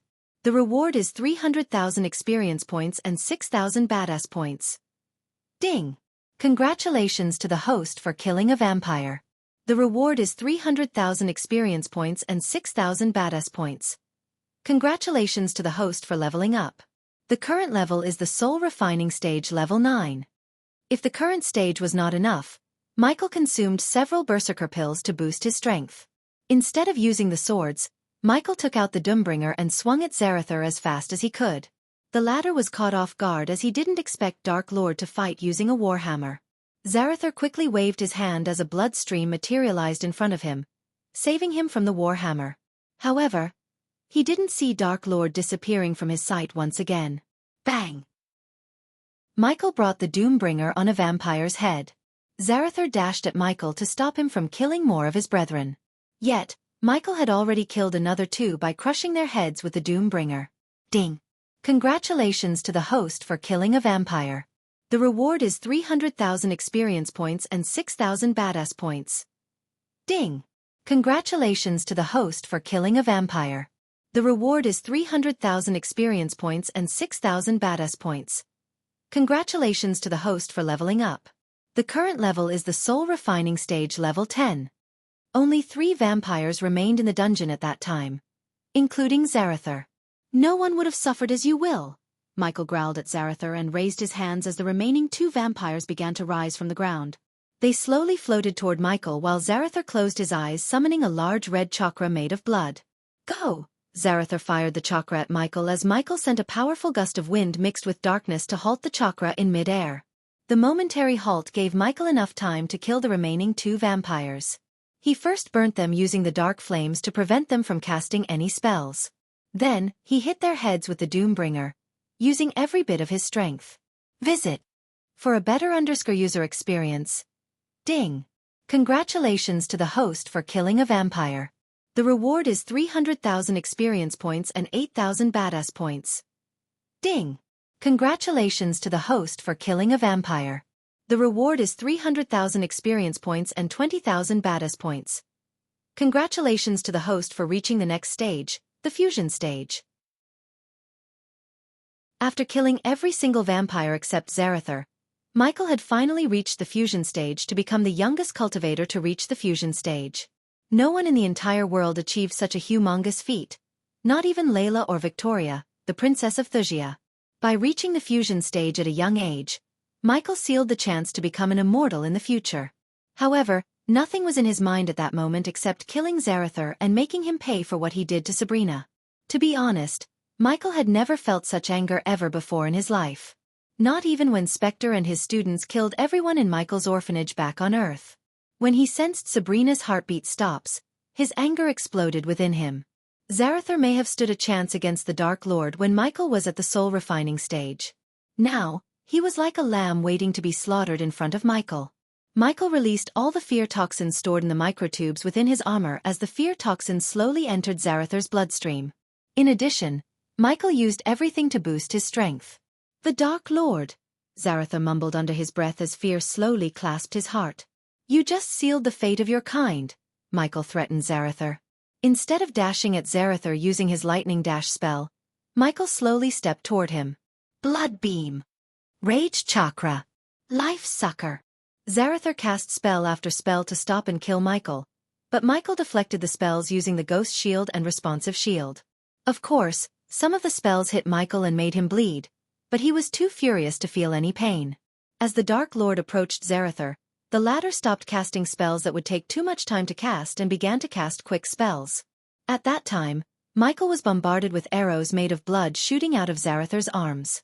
Although the Responsive Shield couldn't stop the arrows completely, it absorbed most of the arrows' energy and made them weak. Thus, the arrows that escaped the Ghost Shield grazed Michael. As a result, he has multiple cuts and bruises on his body. Ding! One of the arrows hit Michael in the face and took a piece of his skull mask, leaving half of Michael's face exposed. Despite everything, Michael approached Zarathar under the rain of arrows. Hundreds of arrows rained down on Michael from all directions. If the spell was cast on someone else, they would have been skewered by the arrows and turned into a bloody mush. The power of a fusion stage cultivator was not a joke, as even the weakest combat spell would be deadly when a fusion stage cultivator cast the spell. Under the rain of arrows, Michael finally arrived in front of Zarathar and grabbed him by his neck. Now the tables were turned as Michael squeezed Zarathar's throat. Next, Michael raised his other hand, pinching Zarathar's fang. The vampire squirmed violently as Michael pulled out his fang with his bare hand. Arg! Zarathar frantically squirmed in Michael's hand. The vampire couldn't scream out loud because Michael's hand was around his neck. Otherwise, Zarathar's scream would have echoed through the dungeon. While Zarathar was squirming in agony, Michael pulled out his other fang. Visit. For a better user experience bang. After pulling his second and last fang, Michael punched Zarathar right in the mouth, breaking all of his teeth. Typically, Michael would have interrogated the vampire to know the location of their headquarters, more information about the key, and who sent them all. However, at that moment, Michael wasn't in the mood for interrogation but torture. Still, a corner of his mind told him to take the ring in Zarathar's hand. Arg! Instead of removing the arm, Michael broke Zarathar's middle finger and ripped the finger clean off from his hand. Michael then stored the bloody finger in his system storage before throwing Zarathar to the wall on the other side. Bang! Zarathar went flying to the wall like a kite without an anchor. The fear toxin made thinking difficult for Zarathar. His mind was in a boggle as Michael raised his hand towards the Doombringer, which lay on the ground several meters away from him. He controlled the wind element surrounding the Doombringer, and made the Warhammer fly into his arm. Michael stepped on the vampire between him and Zarathar, crushing the vampire's head under his feet. Granted, the dungeon was usually dark and gloomy. Still, it had never been dark and gloomier than at that moment when Michael approached Zarathar with the Doombringer in his hand. Teleport. Teleport. Teleport me away. Zarathar screamed in his mind, but nothing happened no matter how many times he ordered his minions to teleport him away. He quickly raised his arm to cast a spell, Blood Dash. However, his spell casting was abruptly cut short as a bolt of lightning went straight through his shoulder. Another lightning bolt went through another shoulder, cutting his spell casting short. Wait. Listen. Zarathar tried to escape the Dark Lord's wrath by striking a deal with him. But, of course, it would have worked if Zarathar hadn't forced Sabrina to kill himself. Boom. Visit. For a better user experience, a powerful gust of wind blasted Zarathar against the wall on another side. Bang. Zarathar hit the wall, but before hitting the ground, Another gust of wind blasted him to another wall. The wind blast turned Zarather into a ragdoll, flying around. The wind blast powered by celestial energy and dark flames had enough force to break many of Zarather's bones in his body. When Zarather finally hit the ground after getting blasted into the walls like a doll, his right arm and left leg looked crooked. If it wasn't for the vampire's ability to regenerate, Zarather would have died by now. However, his healing ability was interrupted by the dark flames mixed with the wind blasts Michael sent in his direction. Michael noticed the cuts in Zarather's body slowly closing up and conjured a ball of dark flame in his hand. Zarather felt a chill looking at the dark flames dancing above his hand. In his 200 years of life, he had never seen such a powerful ominous flame. No healing, Michael sent a blast of dark flames, scorching Zarather's clothes and skin. The strong stench of burning skin would nauseate anyone who takes a whiff of the air in the dungeon. Ah-ha! This time, Zarather's scream wasn't muffled by Michael. Thus, his scream echoed through the dungeon halls for miles. The dark flame made Zarather unrecognizable. His striking red hair was completely burnt by the flame, as well as his black robes. The only thing that kept Zarather alive and lasted his agony was the regenerative ability of a vampire. Michael let Zarather heal a bit so he could inflict more pain on him. Then, on his way to Zarather, Michael burnt every single vampire on the ground with the dark flames. As a result, the vampires turned into a pile of ashes. The entire ground was engulfed by the dark flame except for the area around Sabrina's body. He controlled the fire from reaching her as Michael wanted to hand over Sabrina to her family and give her a proper burial. The vampires were not the only reason for her death. The Guardians were just as guilty as the vampires. If it wasn't for them, she wouldn't have been here. The Guardians could have easily come up with another safe plan to get the key with Sabrina's help. Instead, they looked for a quick and dirty way, endangering Sabrina's life. As far as Tanulia and her fellow Guardians were concerned, the end justifies the means. But unlike they expected, everything went south, and Sabrina ended up dying. Michael didn't know about Noah, but he would avenge Sabrina's death by killing every Guardian who knew about Sabrina, and whoever stands in his way when he brings down the wrath of the darkness upon them. For now, he only focused on making Zarather pay. Nothing more. Nothing less. Thank you for being the greatest big brother to me. Michael repeated Sabrina's last words as he raised his hand, making the wind beneath Zarather lift him up against the wall. Will you tell me who sent you here? Michael asked Zarather coldly. Go. Fuck. Yourself. Visit. For a better user experience, Zarather spat on Michael's face, but thanks to the dark flames, his bloody saliva vaporized before it could reach Michael's face. It doesn't make a difference. You will suffer the same, Michael kicked Zarather's, shattering his knee and making him collapse down. Grhhh. Zarather growled as Michael put his feet on Zarather's shoulder and pushed him down while holding his head with his hands. Michael suddenly shook his head as the skull mask flew away from his face. Look at my face. Michael tightened his grip around Zarather's burnt face. This is the face who is going to destroy your kind. Michael pushed down Zarather and began to lift up Zarather's head until the head started to separate from his body. Ark! The sickening scream of Zarhat reverberated in the dungeon, but there was no one to stop Michael. Suddenly dark blood sprayed out of Zarather's body as Michael separated his head from the body with bare hands. Plop! Michael kicked down Zarather's headless body and looked at the severed head in his hand. He raised the head to eye level to see the fear and pain in Zarather's eyes. At that moment, every bit of Michael's focus was on Zarather's head.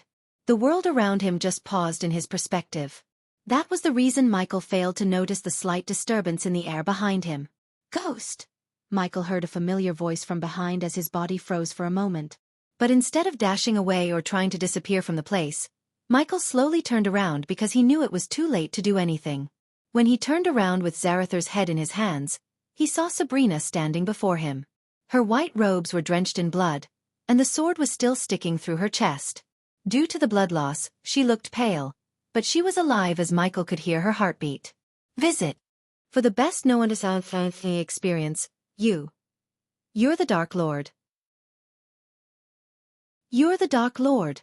Sabrina shivered as she looked at Ghost's face through all the dark mist and cloud enveloping him. She slowly dragged her feet towards Michael. It's you. She could barely raise her hand to touch his face. Sabrina. Michael was conflicted. He saw her die and sensed her heartbeat stop. Yet, she was standing before him alive. His mind was boggled. How? Michael questioned himself. At that time, he didn't know when he roared in anger. The sound kick-started her heart again. His roar contained such power. As she was touching his face, she suddenly lost the strength in her legs and collapsed back, only to get caught by Michael. He squatted down slowly, putting her on the ground while drawing out the sword from her chest. He immediately took out a healing potion to give her, but she shook her head and swatted away the healing potion. Let me die. Otherwise, Sabrina coughed up blood. Your secret won't be safe, she smiled despite the excruciating pain in her chest. Do you think I am evil as everyone says? Michael asked Sabrina. You're far from evil, she touched Michael's cheek again with her bloody hand. For some reason, her gentle smile warmed his heart and made him calm down. Your brother and everyone in this world hunt me. They think I am evil, Michael calmly said. Yet they weren't here to stop the actual evil. Sabrina coughed a couple of more times as her face turned paler. Michael could sense her heartbeat slowing down. She had lost too much blood. At this point, even the healing potion couldn't guarantee her survival unless Michael gave her his 90% pure healing potion along with a potion to make her body produce more blood. Can you give my body to my family? Sabrina asked, tears rolling down her eyes.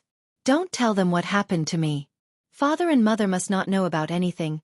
Even in her dying breath, she didn't want her family to be saddened by her death. I died instantly by some poisoning. You can make them believe it, right? Michael couldn't understand the girl's thought process at all. She wanted to sacrifice herself so he could feel better knowing his secret was safe. However, if she died when he could have easily saved her, his heart would nag him until he dies. Michael hated that feeling. So you want to die so I will feel better? Michael questioned Sabrina. That's the least I can do for you, visit. For a better user experience, will you tell others my secret? Sabrina slowly shook her head right away. If I let you die, then I'll be the evil they say I am. As soon as he said these words, a sparkling blue potion materialized in his hand. Sabrina tried to resist, but he simply overpowered her and poured the potion into her mouth. After emptying the potion into her mouth, he took out a blood-red potion and chugged it down her throat just like before. It didn't even take the potion a few seconds to start healing her body. Just several seconds later, Michael noticed the wound in her chest rapidly closing up as the rosiness in her skin returned. Compared to all the few risks Michael took in this world, saving Sabrina might just be the biggest. Now she knew his biggest secret, which could end his life in this world if exposed. Nonetheless, Michael saved her because she basically sacrificed herself for him and willing to die again so his secret could be safely buried with her. Michael simply wasn't ready to let her die to keep his secret. If he had let her die, there would be no difference between him and the Guardians. Finally, Sabrina felt her strength returning to her body as well as the pain lessening. Her vision cleared, enabling her to see Ghost's face more clearly. Why did you save me? She was still on the ground with her head in his hand. Because I am stupid and not evil enough, Michael sighed, chuckling. But this doesn't change anything. If your brother comes after me, I will kill him. Michael's smile disappeared from his face as the dark cloud around him appeared again, stronger and denser. It took a few seconds for Sabrina to get to her feet, and the moment she did, she asked Michael. Why? Why do you two want to kill each other? He wants to capture me and brings me to justice. Your brother still doesn't know how this world works. He wants to save the world yet he couldn't even save his own sister. Sabrina wanted to talk back to save Noah's image but simply couldn't find any words because he was right. I trust you with my biggest secret, Sabrina. Don't break my trust. Michael placed his hand on her shoulder and squeezed. Although his gentle smile calmed her mind, she did feel so confused and startled by what she had just learned. Still, she had no idea her brother Noah was the god of light who was destined to battle the god of darkness. She also didn't know her brother was the next supreme guardian. As far as she knew, her brother was one of the guardians who were trying to capture the Dark Lord. Despite everything. You have my word, you can trust me. I'd rather die than expose your secret. I know, visit. For a better user experience since she literally died and again tried to die just to keep his secret safe. Thus, Michael had no trust issues with her. It was a risk yet Michael wouldn't have it any other way. We better find a way out of here. Michael closed his eyes for a moment, willing the system to unequip his Lucifer armor. In a blink of an eye, Sabrina saw the Dark Lord turns back into Ghost.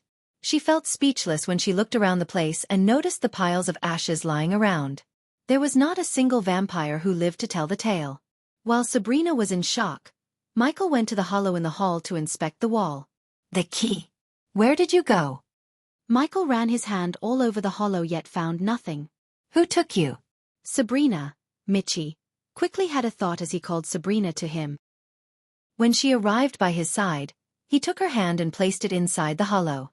The rune in her hand surprisingly began to bright glow brighter than ever. Ah! She suddenly squealed as though something bit her hand. What? Asked Michael with both an excited and concerned look on his face. The key. She stuttered. Where is it? For a few moments, Sabrina just stood there like a living statue. When Michael looked into her eyes, he saw fear and shock. The key. Yes, the key, what about it? Did you see its location? Michael asked, slightly shaking her shoulders. Margoth, the key is Margoth. Margoth? Michael was taken aback by surprise. If his memory was right, Margoth was the venom-like creature attached to Draven in Etheria. What do you mean? Michael wondered whether Sabrina had traveled to Etheria or not. I can't describe it. I just felt it. The key is Margoth, Sabrina mumbled, making Michael confused. Ghost. She suddenly took her gaze away from the hollow in the wall to Michael. The latest are on website. I heard something else. Her face was pale as she trembled. Michael had to grab her shoulder to stop her from shivering. The voice. It sounded like your other voice. Her words startled Michael. The voice said, the key is safe with Draven, and the Queen can't take it for now. The future me, Michael immediately thought about his future self. It was apparent to Michael that his future self had something to do with the key.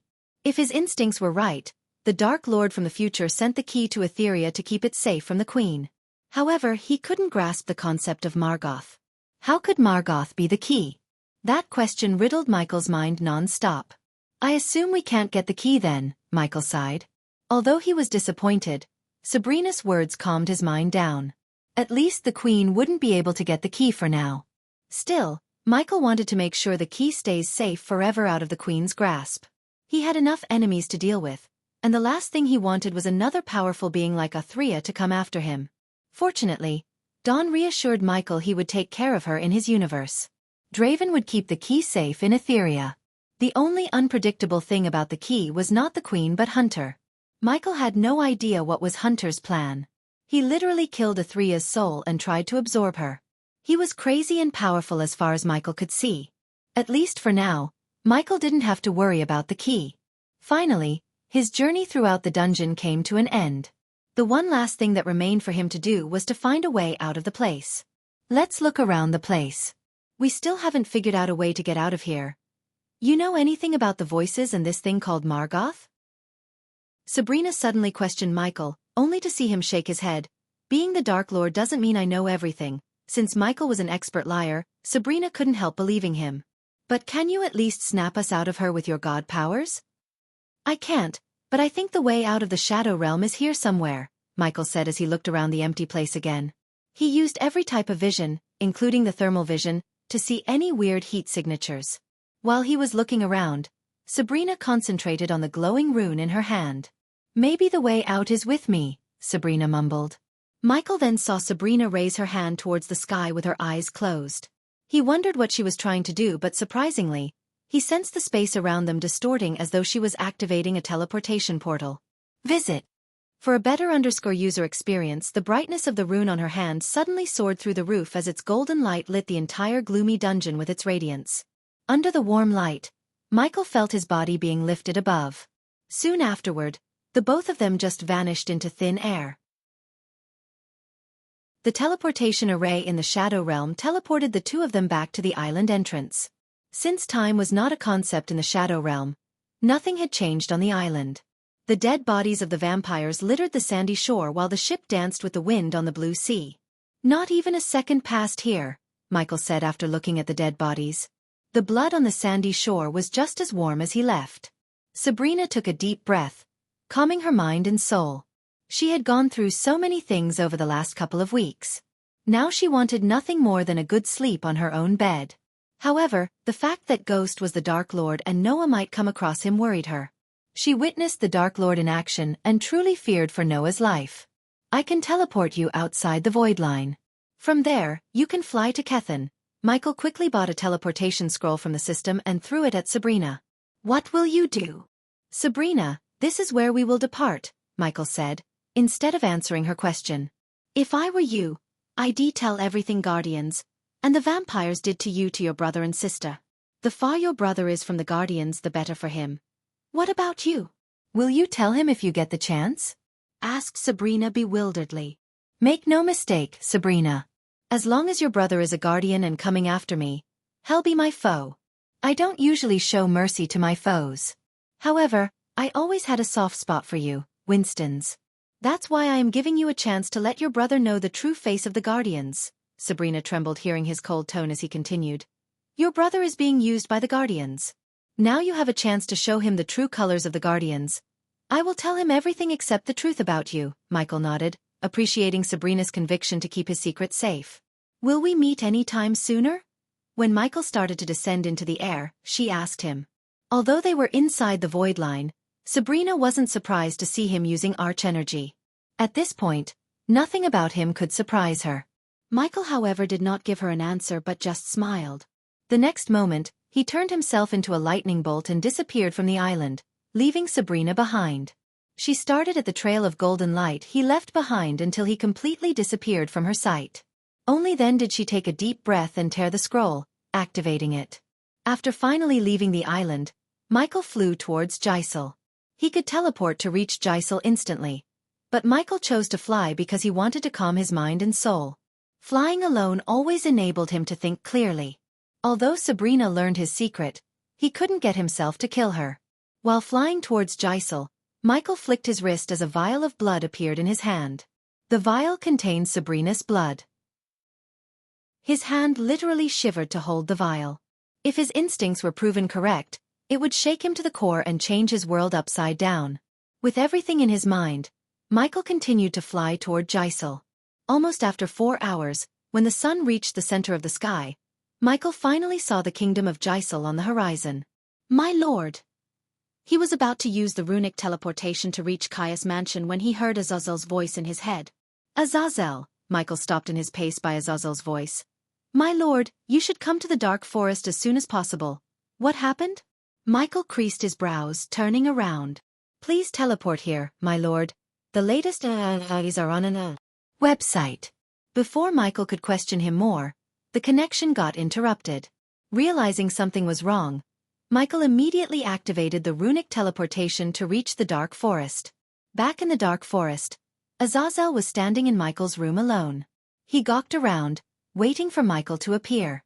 Finally, when Michael appeared, he heaved a sigh of relief. On the other hand, Michael was in his complete Lucifer form to go all out in a battle. However, unlike he expected, there were no enemies in his room except Azazel. It took Michael a second to realize what had just happened.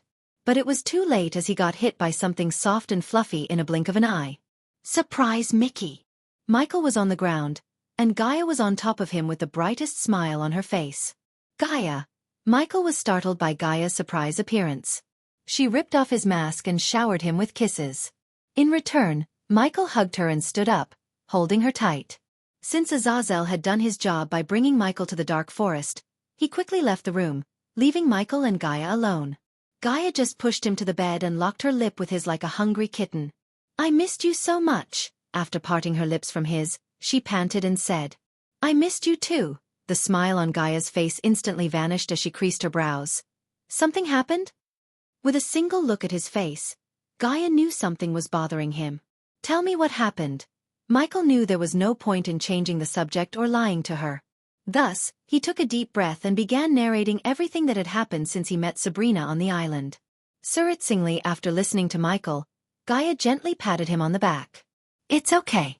You did the right thing. You would have been no different than the fucking Guardians if you had killed her. She is a Winston. She won't break her word. Michael somewhat felt calmed and reassured after hearing Gaia's words. Besides, I am here. You don't have to face the shit alone anymore. Let's kick things up. Michael smiled as she pecked him on the cheek. You're not supposed to get out of Akilan till next week. So how did you come here? Michael asked. Just got an early vacation thanks to Headmistress Kayla. Eladir will be here by tomorrow. Michael and Gaia just lay on the door, staring at the ceiling. Visit. For a better user experience. Dude, you had done some sick shit without me, Gaia sighed as she sighed in disappointment. It's good that you placed a spider in her body and gave her the blood tonic. If she tries to fuck with us, we can fuck her back by making her explode. The healing potion Michael made Sabrina drink was mixed with the blood tonic in case Sabrina tried to reveal his secret to Noah or anyone else. Unlike the spiders Tanulia found in her warship, the new ones Michael placed were enhanced by Eladir's runes and were undetectable. So if Sabrina tried to betray him, Michael could kill her with a snap of his fingers. Besides, Michael could mess with Noah by blackmailing him if the push comes to shove. Although Michael didn't like to use Sabrina as a pawn in a game between him and Noah, there was no harm in having many backup plans. So, what's our next move? Now that I am here, we can cross off some of the things on your to-do list. Giving Azazel his physical body, Michael rose from the bed while ordering the system to take out the body pieces and merge them. Azazel, Gaia called out the butler when she saw the body of a half-elf appear in the room. Gaia approached the body to run her fingers across the half-elf Boda's face. Well, I always imagined Azazel getting some gray-haired human body since he looks like that now. My lady, as Gaia was checking out the body, Azazel appeared in the room. So you were with her to prank me, huh? Azazel looked slightly embarrassed and apologetic with a sly smile. It's okay. I brought you a gift. Michael gestured at the body as a glimmer of joy and surprise emerged in Azazel's eyes. He slowly floated towards the body. My lord. Do you like it? Yes, my lord. This body, the energy, it's overwhelming. Azazel stammered. Unlike Michael and Gaia, his demon origin enabled Azazel to sense the overwhelming energy radiating from the body. Now when you are ready, just get inside the body, Michael said and waited for Azazel to enter the body. After he entered, Michael summoned the system. System, take the badass points and merge Azazel's soul with the body, as you wish, host. The system said and took 50,000 badass points, as it mentioned to Michael when he was in Everlight. After the system took the required badass points, a golden light shot out from Michael to the half-elf's body. The light soon enveloped the body, radiating an otherworldly whistling sound. We can now take him anywhere with us, right? Visit. For a better user experience, yes. That's the plan. Michi nodded, waiting for the golden light to disappear from the room.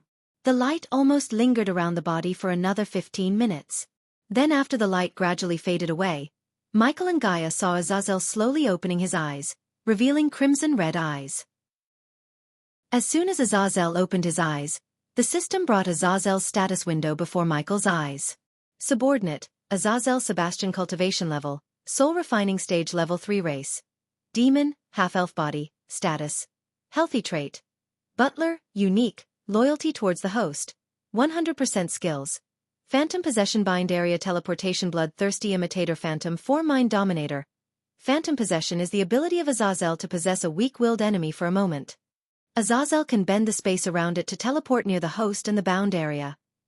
Azazel can absorb blood essence to temporarily grow stronger. Azazel can imitate the host's spells and skills. The imitated skills and spells will not be as powerful as the host's arsenal. Azazel can choose to hide from the naked eyes. Only the host and a chosen subordinate could see Azazel when he's using the phantom form. Azazel's voice could dominate weak-willed enemies' bodies. Michael noticed the change in Azazel's skills. The phantom touch had transformed into the phantom possession. It made sense to Michael as Azazel now had a physical form. Finally, I can serve my lord and my lady to the fullest of my abilities. Azazel immediately dropped to his knees and placed his hand on his chest. The fun is just getting started, Sebastian, Gaia devilishly grinned. Visit.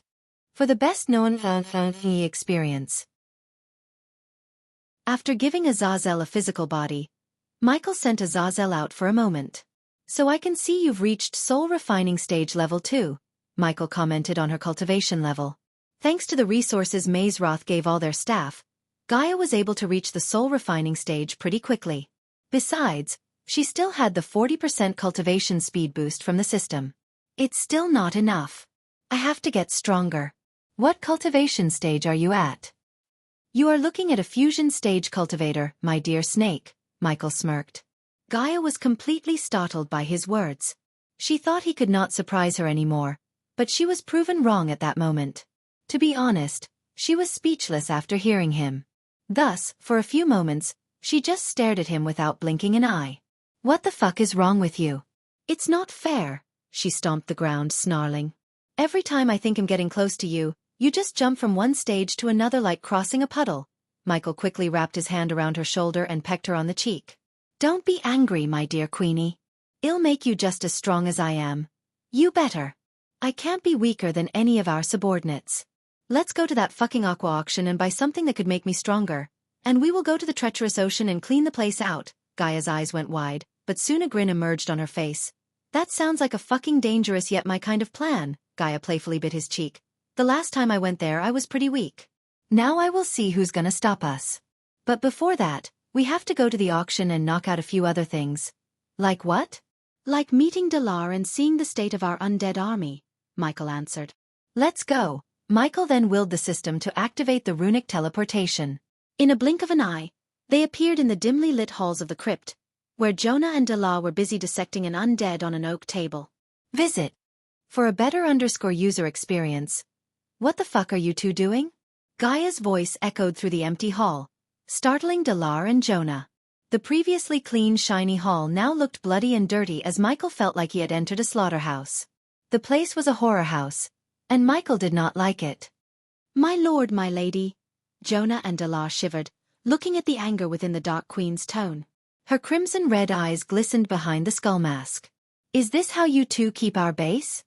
She clenched her fist. Luckily for Dalar and Jonah, Michael grabbed her hands before she blasted them away with a spell. The two of HRM quickly dropped to their knees. Unfortunately, due to their unwavering focus on unveiling the mystery behind the undead, they failed to notice the miserable state of the crypt. While Gaia was murderously looking at the two of them, Jonah looked around to see the golden walls of the crypt stained with blood and gore. The air reeked of a nauseating rotten smell. Well, despite the obvious sad state of the crypt, what have you two found? Michael sighed inside and asked them. You two better have some fucking results. Gaia was on the verge of breaking their arms for making the crypt a slaughterhouse. Sensing the anger in her tone, Dalar quickly opened his mouth, fearing that even a second of silence could result in their demise. We may have found a way to make the undead army stronger, my lady.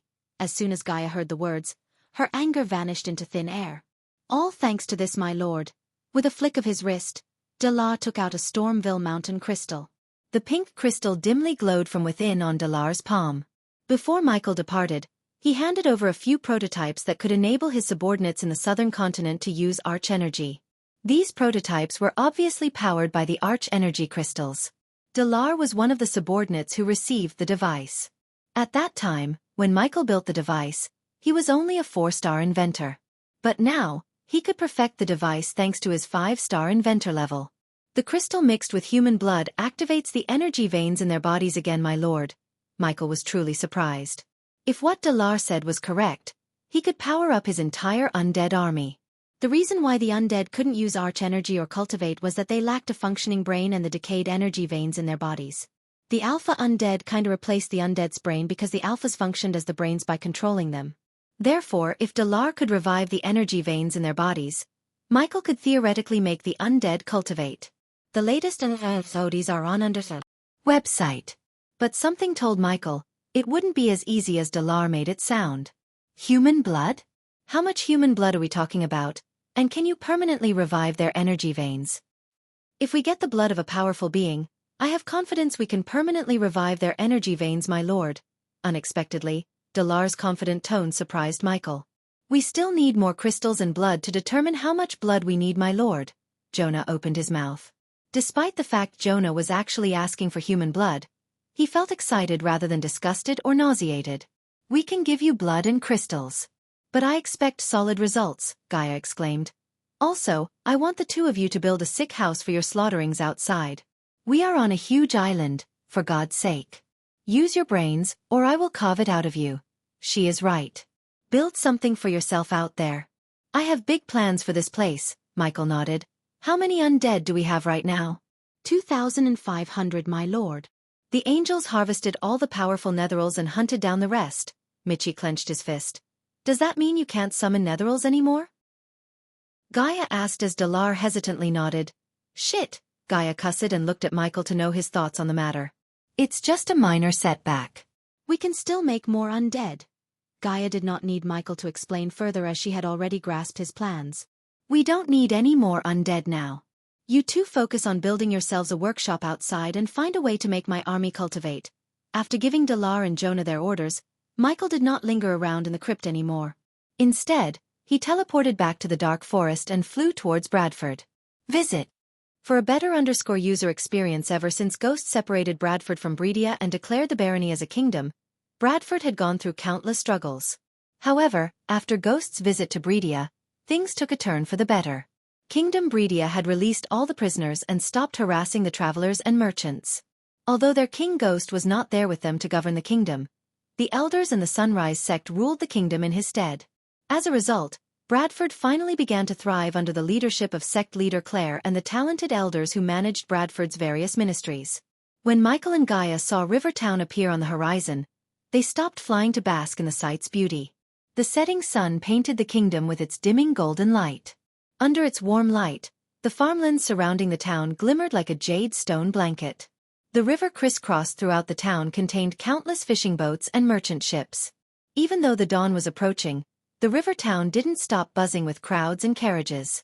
Most of the carriages followed the main paved path and all shared a common destination: the Hades. The green lush mountain chain surrounding the town competed with the farmlands and the river to see who added extra charm to the town. Even from a distance, Michael could now see the buildings of the sect in the mountains, especially the majestic manor of sect leader Claire. Before stopping at Hades, Michael decided to stop by the sect so he could meet Olivia and reassure her that nothing had happened to him.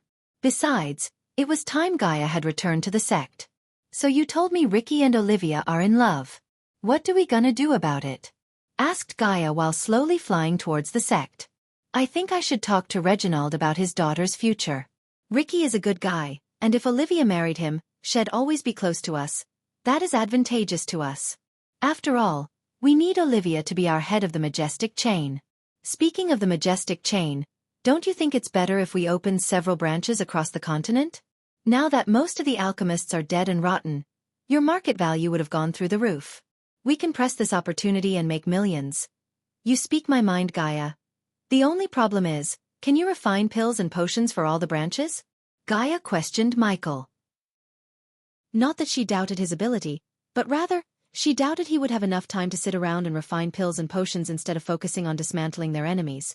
I already have a plan in mind, but fortunately, Michael had a solution for the alchemy problem. Since Michael upgraded the inventor level to 5-star, it was only a matter of time before he built a contraption that could brew pills and potions automatically without his intervention. After building it, Michael just had to teach Olivia how to operate the contraption, and it could pump out 100 pills and potions a day. However, he must find a suitable place to build such a contraption if he doesn't want rogue cultivators or powerful families to rob him blind. Does it involve Olivia? Asked Gaia. Yes. And also our allies. I think it's time we paid a visit to the Holy Church, Michi grinned. Visit? For a better user experience, Holy Church? Why? Gaia was confused as she couldn't guess why he suddenly wanted to visit the Holy Church. As far as she was concerned, they had to stay as far as possible from the Holy Church. Hitting two birds with one stone, Gaia, Michael said, smiling, and sped up towards the sect. Look. Hey look. It's Sister Elia. Brother Ghost. As soon as the disciples saw Michael and Gaia in the sky, the disciples roaming around the sect began to cause turmoil. Michael waved at them for a few moments before flying directly into Claire's manor. Right then, Claire was meeting with a few elders from the other sects and discussing merging the sects with the Sunrise sect. You don't have to worry about independence, Elder Marcy. We will provide everything you need and let you govern yourself, except our elders will offer you guidance to make the sect greater. Claire sat with one leg atop another. By sitting like this, she looked extremely dominant. Coupled with her core strengthening stage level 8 cultivation, the aura she radiated made the elders absolutely submissive. If you are in agreement with our terms, visit Broa Driver and meet Elder Ella there. She will guide you through the process, Claire said. It will be a pleasure to be a part of the Sunrise sect. Sect leader, a brown-haired man stood up from his seat, bowed towards Claire, and shook her hand with absolute respect in his eyes. Instead of entering the hall to meet Claire, Michael and Gaia waited in the hallway, looking at Claire. The elders finally winded up the discussion a few minutes later and stood up to leave. Only then did they notice Michael and Gaia. When they saw the couple, the elders were startled. They might haven't recognized Gaia, but they recognized Michael almost instantly. Young Master Ghost. No, Your Majesty Ghost. Relax, ladies and gentlemen. Michael raised his hand with a calm smile as Claire's eyes went wide. Elia. The sect leader almost dashed at Gaia, ignoring the elders. Fortunately, she controlled the urge to hug Gaia for a few moments. After exchanging a few pleasantries with the elders, Michael respectfully sent the elders away. How is it going, Claire? Gaia gently punched Claire in the shoulder, only to get hugged and squeezed by the blonde. It's so nice to see. Where were you all this time? Michael calmly rested his butt on the comfy sofa and waited for the maid to stop cowering in the corner and come to him. You know, having some alone time. Cultivating, adventuring and murdering humans. Huh? Just kidding. Except for the last part, Gaia chuckled, making Claire frown. Kidding again. The latest studies are on an website. Gaia patted Claire on the back and sat on the sofa with her. Finally, the young maid who was cowering in the corner decided to approach them. 3 avocado juice, Claire ordered. Yes. Yes, sect leader Claire, the young girl shivered, stuttering in fear. Who is she? It's a new rule of the sect. All the young people have to do some part-time jobs as a part of their studies. We believe it helped them sympathize with the commoners more, Claire explained. Ghost. Out of the blood, Olivia dashed into the manor with a pale face full of sweat beads. Told you it'll be fine. Claire was confused as Olivia dragged herself towards Michael and sat beside him. Soon, Ricky and Daniel entered the room. By the fear in Ricky's eyes, Michael could say that Olivia shared what happened on the ship with Ricky. As a result, he had to go through what happened during the alchemy competition from the beginning to the end when he got kidnapped by the pirates. Of course, Michael told them not to ask anything about what happened after the pirates kidnapped him. He had to wait to hear Sabrina's story before spreading another one. After everything was said and done about the alchemy competition, Gaia finally turned her gaze toward Olivia and Ricky. Olivia quickly realized the meaning of Gaia's sharp gaze while sitting beside Michael. Ricky, on the other hand, stood behind a sofa facing Claire and Michael with Daniel. So when were you two planning to tell us? Especially you, Ricky, Gaia said, raising her one brow in the shape of a sword. It's what? Cat got your tongue? Yet again, Claire was confused as she had no idea what was happening. She was too busy with the sect and Bradford business to notice the love tension between Olivia and Ricky. However, Daniel knew about their relationship, but he didn't get a chance to tell Ghost. Still, Daniel always advised Ricky to come clean with Ghost. These two are in love, Gaia broke the news to Claire. What? Claire couldn't help raising her voice in shock. It's okay, Ricky.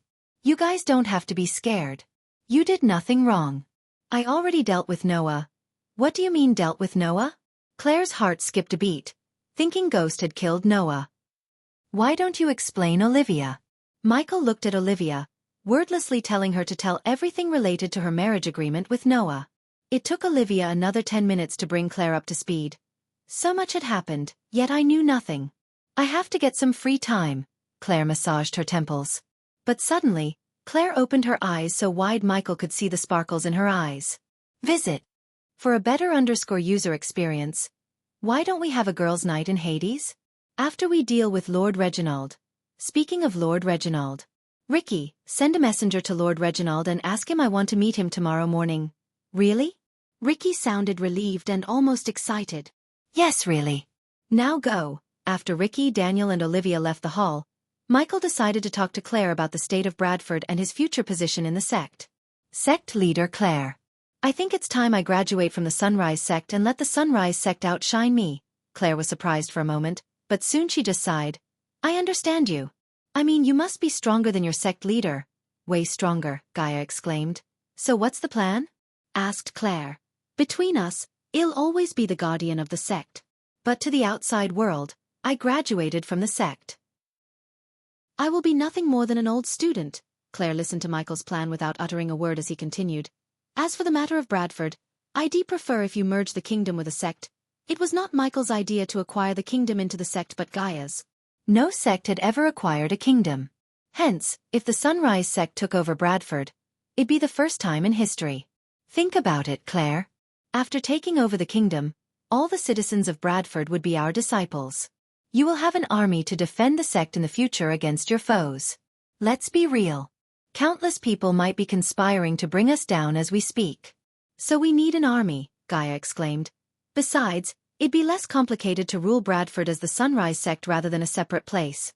We got your back, Claire, as always. Gaia wrapped her hand around Claire and reassured her. Take your time, sect leader Claire. I know it's a big decision. But trust me, it's better this way. Well, I have to talk to the elders, but are you sure you want to do this? By doing this, you're basically throwing away being the king, Michael on the other hand just shrugged. I don't like being the king anyway. It's not my style. Plus, being called your majesty feels wrong and weird. Really? That's your reason? Claire sighed. You basically went to war with King Bredia and killed Princess Catherine. Both of them were being such a bitch at that time. Just take your time and let us know your decision, sect leader Claire. Visit. For a better _user experience, please. Call me Claire from now on. Just like your majesty ghost, sect leader Claire feels wrong and weird. Claire giggled as Michael stood up to leave the manor. Fair, Michael nodded. And Gaia girls' night. Do not miss it. I still haven't forgotten you didn't throw a gala for getting engaged. The last time we tried to do that, a bunch of morons ambushed us and blew Hades to hell. So you sure you still want a gala? I am planning this time, and no offense, ghost, I'll be open for only girls, Claire said to Michael.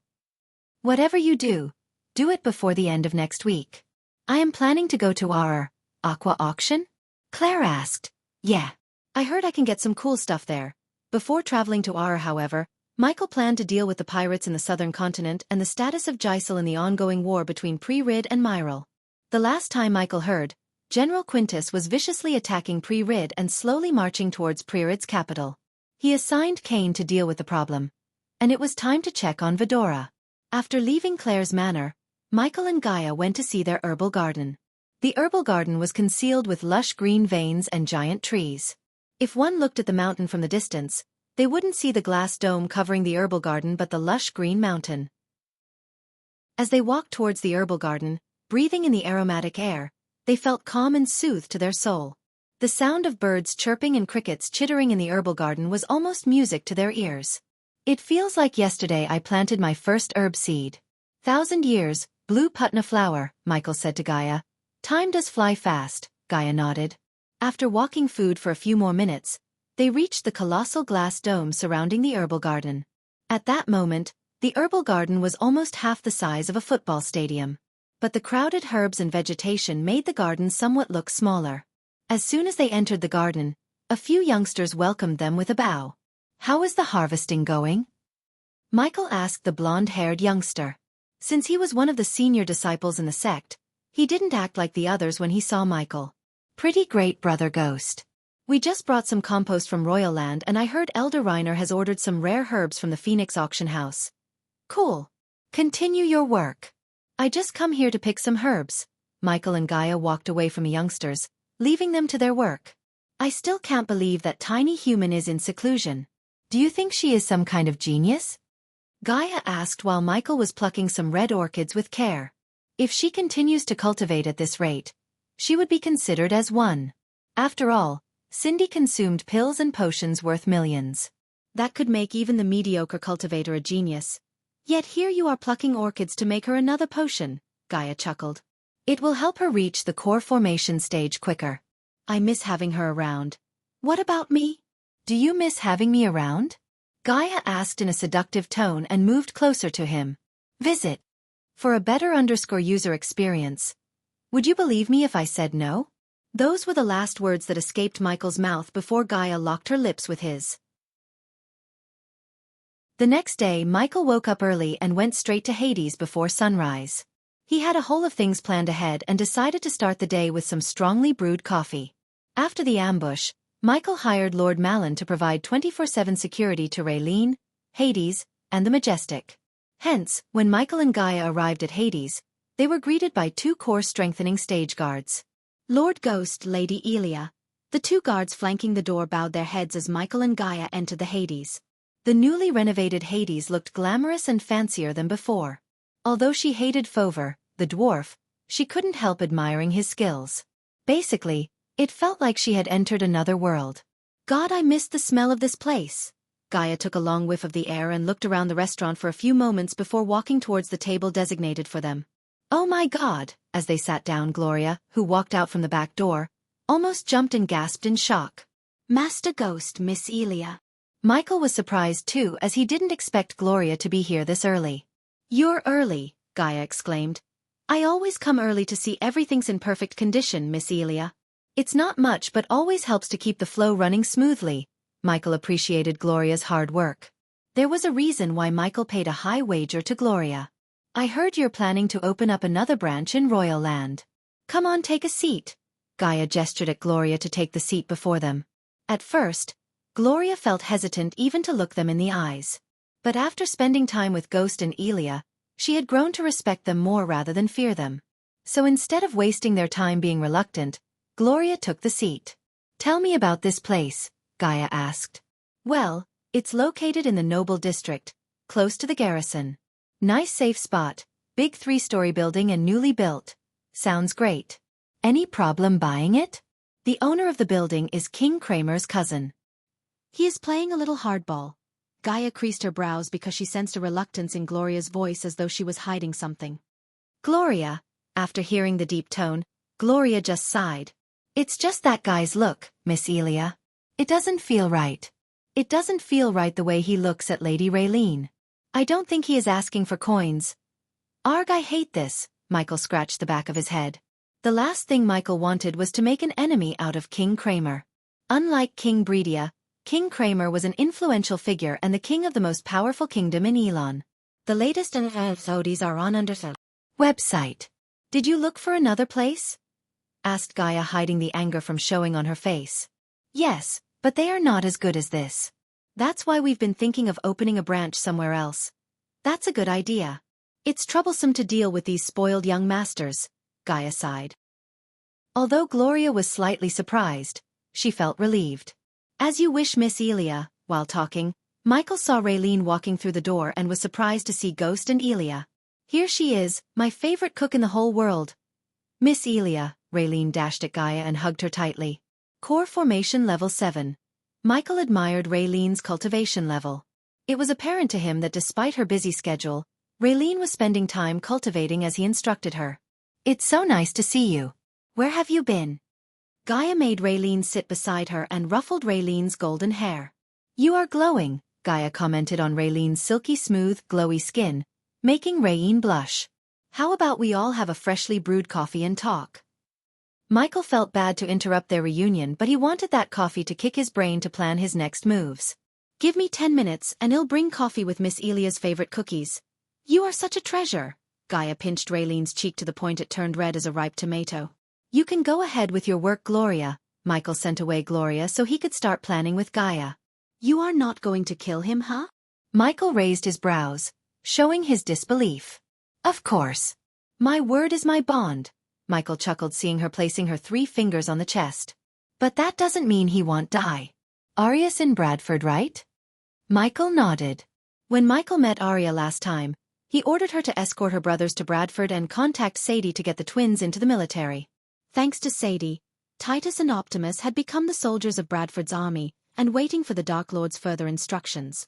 It's time she does a little reconnaissance in Royal Land. What are you planning? Michael asked curiously. Visit. For a better user experience, a pervert fucker like him can't live without gala and parties. I bet he's having a party this weekend. So? So we crash the party, Gaia shrugged.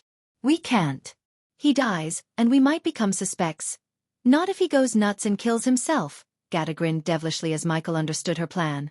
If someone killed that young master, the Guardians or the King's Guards might make the connection to Michael. However, no one would bat an eye if he went nuts and killed himself, as Gaia said. Fortunately, Michael happened to know how to make him go crazy. Where is Eladir? He should have gotten out by now. Gaia watched the rising sun through the window and wondered. While we are waiting for him, tell me where I get these things. Michael quickly scribbled a list of things on parchment and slid it towards Gaia. Black ivory, clean-cut sapphires, meridian ore, Ritzbury oil.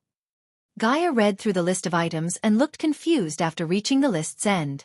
What the heck are you planning to do with all these items? You can't get these items in a common auction house. Most of these items are pretty rare. I know someone who could get these items, but I don't think you'll like him. Who?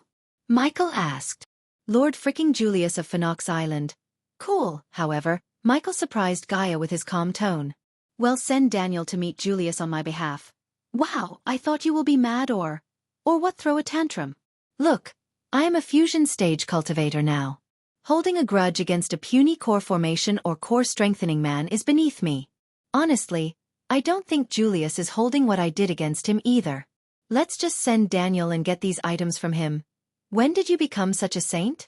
Gaia couldn't help rolling her eyes as she kinda expected Ghost to go to Phoenix Island and decimate everyone in his path, or at least kick Julius' butt. After all, Lord Julius tried to kill Ghost when he killed the group of youngsters who tried to kill Gaia. Yet he proved her wrong by forgiving Julius. But I get to kill him if he still acts like a bitch. Visit. For the best known experience, fair enough. Unlike before, Michael did not have to constrain himself from making enemies. On the contrary, it was the people of Elon who shouldn't make an enemy out of Michael. As a fusion stage cultivator, Michael had the power to wipe out many noble families and sects from the face of the world. At this point in time, only peak-level fusion stage or cultivators above them could stop Michael. As they were talking, another figure entered through the door, and this time, it was Eladir. He strolled toward Michael and Gaia like he owns the place with his head held high. Look who decided to show up. Since they were in Hades, instead of bowing, Eladir just nodded and took the seat before them. Where is Nightmare? As soon as Eladir settled down, Michaela asked him about Nightmare. The moment we got out, he went to meet you in the sect. I bet he is with Claire right now, Gaia chuckled, imagining Nightmare in a bathtub full of bubbles. Eladir. Michael nodded at Eladir as the latter quickly drew a rune on the table. The dark red rune resembling a hawk glistened for a moment before vanishing into thin air. Now no one will be able to hear us. Good. So now he is here, tell us what's our next move is? Gaia asked Michael. To be honest, Gaia felt overwhelmed by the problems in front of them. Until now, their enemies had the advantage of being stronger than them. That had changed now. Therefore, Gaia wanted to tackle the problems head-on. First things first, we need to finish what we started. We are going to Gisel and equip Big Bertha with mortar. Man, I need to see this mortar you two constantly nag about in action. Has they finished forging it, my lord? Maxine will meet us at Corey's Island with the mortar. After we finish that, I am planning to visit Aiden. We can't delay making the southern continent our strong base anymore. On one hand, we have the mysterious clan of vampires who seem to be far more powerful than we imagined. On the other hand, we have Skyhall and Guardians to deal with. So I think we will all agree when I say we turn the tables to our favor and conquer the southern continent once and for all. Gaia bobbed her head up and down excitedly. But before we do that, we have an ally to make. Michael paused for a moment. The Holy Church. I am going to make a huge sum of $5 million donation in my name against the Chech's war against the Dark Lord. Oh, I get it. After deeply thinking for a few moments, Gaia understood Michael's plan. Don't tell me you don't get him. You are thousands of years old. Just use your old brain and figure it out. Why does Ghost need the Holy Church as his ally? The latest episodes are on the website. After seeing the amused look on Michael's face, Eladir really started to pick his brain to understand his plan. As far as Eladir heard from Michael, the Holy Church was hunting the Dark Lord in full force. Hence, he couldn't help wondering why Michael needed to meet the powerful organization that hunts him. After planning his next moves, Michael waited for Reginald to arrive at Hades with Gaia. As time flew, more and more nobles entered the Hades, and the restaurant began to get busy. Not even an hour passed opening the restaurant, yet all the tables got filled with nobles. A few nobles looked surprised to see Michael, but they didn't bother Michael. Finally, after the sun ultimately rose out of the horizon, Reginald entered the Hades with Olivia and Ricky. Lord Reginald. Michael stood up to firmly shake Reginald's hand. Gaia also shook his hand before everyone settled into their places. We will have 3 specials, please. Michael ordered the food on behalf of Reginald. Master Ghost, I heard about what happened in the alchemy competition. Scary business. Thank you so much for taking care of her. Reginald showed his gratitude to Michael with a nod. Lord Reginald, I asked you here to talk about Olivia. Normally, I wouldn't poke my head into others' business. But she is not an outsider. She is my student, and as a teacher, I can't ignore her well-being. Hear him out. Gaia cut Reginald short when he was about to interject Michael. I don't like to beat around the bush. These two are in love, Michael pointed at Olivia and Ricky, and I want you to marry them. If you are hesitating because he is not noble and not strong enough, this will reassure you. Reginald noticed Michael taking a parchment from his space ring and writing something on it. This contains my word to you. In 2 years, Ricky will reach the soul refining stage. In 2 months, he will be appointed as one of the elders of the Sunrise sect and no longer be just a henchman. Everyone except Gaia was startled. Teacher. Olivia stuttered as Michael slid the parchment towards Reginald. He took it in his hand and glanced at Michael's words. I think we will both agree that at the soul refining stage, Ricky can protect Olivia without anyone's help, Michael calmly said. And as an elder of the Sunrise sect, he will be influential and have a status higher than many nobles in Elon, Gaia exclaimed after Michael. Reginald was simply speechless while Ricky felt like he was about to faint. You have to think of your daughter, Lord Reginald. She asked for your permission because she loves and respects you. It's time you return the same gesture to her. If she marries another guy, she will just be a wife. But Ricky will treat her like a queen. He is a nice guy. Ricky's eyes watered, hearing Ghost vouch for him. On the other hand, Reginald just stared at Ricky and Olivia before sighing. Do you really think he can reach the soul refining stage within 2 years? The latest episodes are on Undertale website. I don't think. I know, you have my word. After getting assurance from Michael, he couldn't reject Ricky anymore. Besides, Noah Winston had called off the marriage, so Reginald had no choice but to accept the deal from Ghost.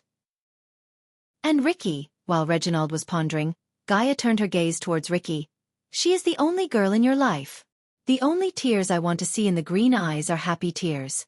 Otherwise, I'll break your bones, make a soup, and feed it to you. Gaia threatened Ricky, and by the coldness of the tone, Reginald could tell she wasn't kidding. What's your answer, Lord Reginald? Reginald looked at Ricky and Olivia yet again and heaved a long breath of sigh. I have no objection to the marriage between them. We shall marry them after he reaches the soul refining stage. Not that Reginald wanted Ricky to fail, but he truly wanted someone powerful to protect his daughter. That was the main reason why Reginald rejected Ricky. However, now that Ghost reassured him, he truly believed Ricky could reach the soul refining stage.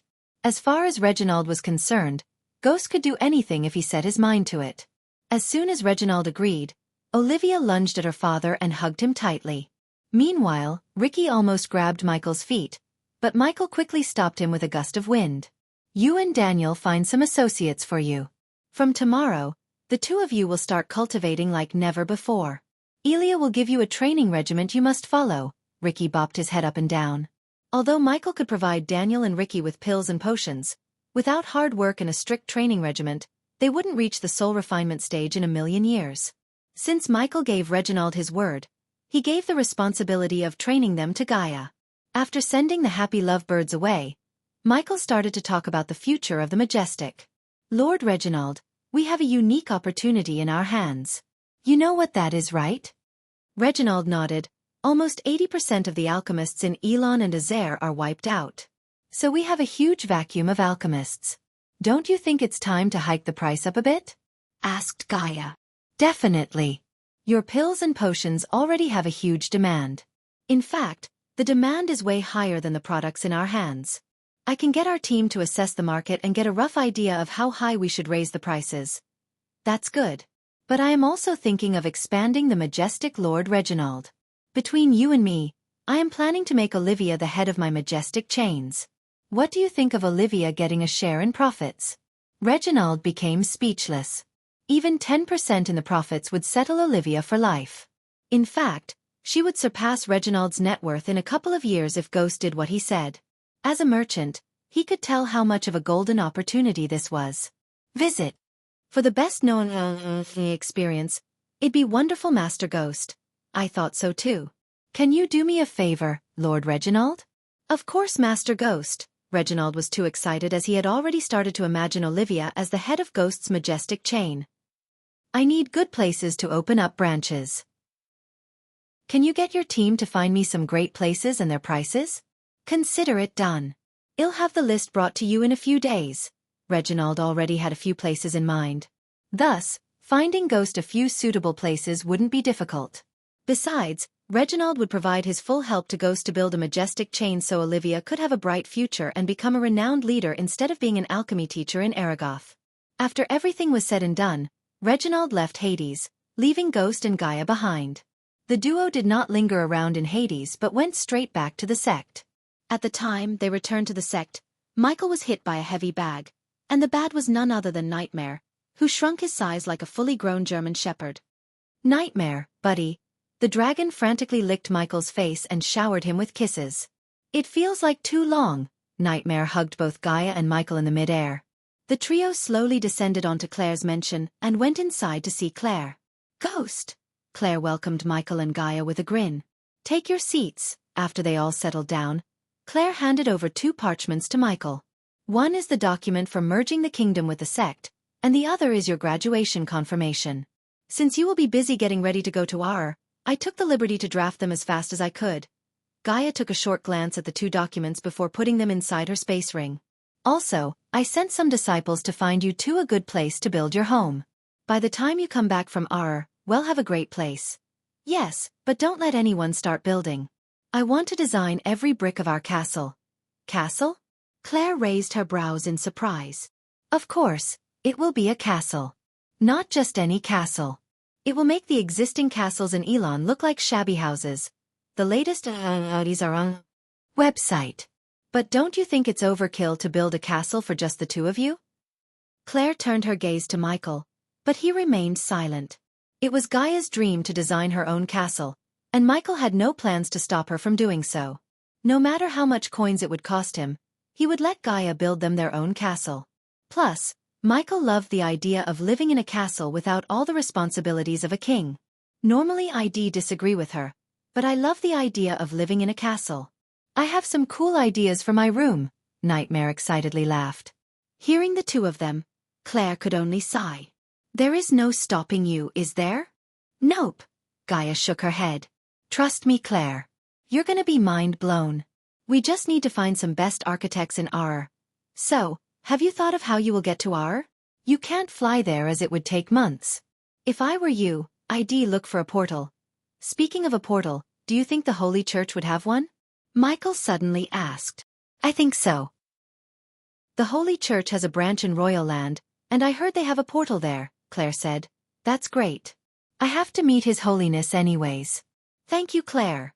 Claire wanted to ask why Michael suddenly wanted to meet with His Holiness, but she refrained from sticking her nose into his business. "Why don't you stay here and have that girls' night today?" "I'll go meet His Holiness," Michael said to Gaia as she quickly creased her brows. "Why can't I come with you?" "Because you should spend some time with them." Michael gently squeezed her hand, looking into her eyes. It took Gaia a second to realize his true reason. "You know what, that's a great idea. What about me?" asked Nightmare. "Visit.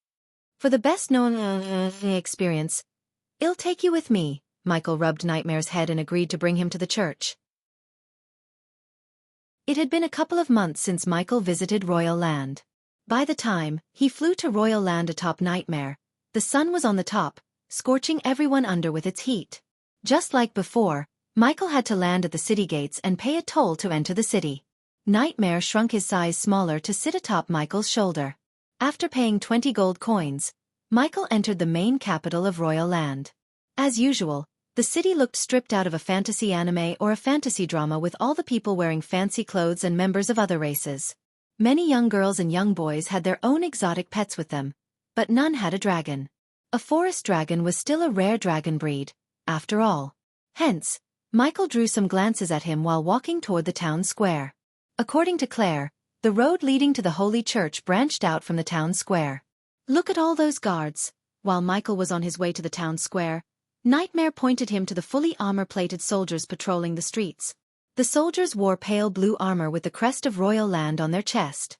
However, several groups adorned dark brown armor instead of blue. Michael did not recognize them. Who are they? The Holy Church soldiers, who were called Holy Guards, would be in shining white armor. At the same time, the Guardians always wore golden armor or appeared without any armor but just their crest. He hadn't seen any group of guards in dark brown armor. Besides, they were extremely strong. Each guard wearing the muddy brown armor was at the core strengthening stage. Because of the helmet, Michael couldn't see their faces or identify their race.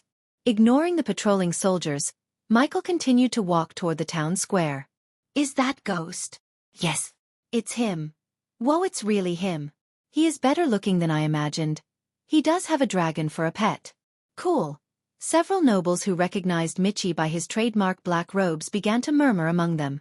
At this time, almost half of Elon knew Michael's face and the entire continent knew his name. If it wasn't for the no-fly inside the city gates rule, Michael could have easily detected the church and quickly reached the place. But since it wasn't the case, Michael had to ignore their gazes and walk. Aren't we going to visit King Kramer? Nightmare asked suddenly. Visit. For the best known experience, we will. But after we meet with His Holiness, Michael wanted to let everyone in Elon know he had reached the fusion stage. It would definitely bring him attention and respect from throughout the continent. He wouldn't have to pay to enter the city at that time, but the king would come in person to receive him. When he arrived at the buzzing town square, Michael was greeted by a man in white robes standing atop a stack of crates and shouting out loud. The vampires are walking among us. The Dark Lord is walking among us. The gods are walking among us. The man shouted as loud as he could. Instead of walking past him, Michael leaned on a brick wall and listened to him with a few others. These are testing times for mortals. We have deceivers leading us into chaos. The Guardians are conspiring against humanity.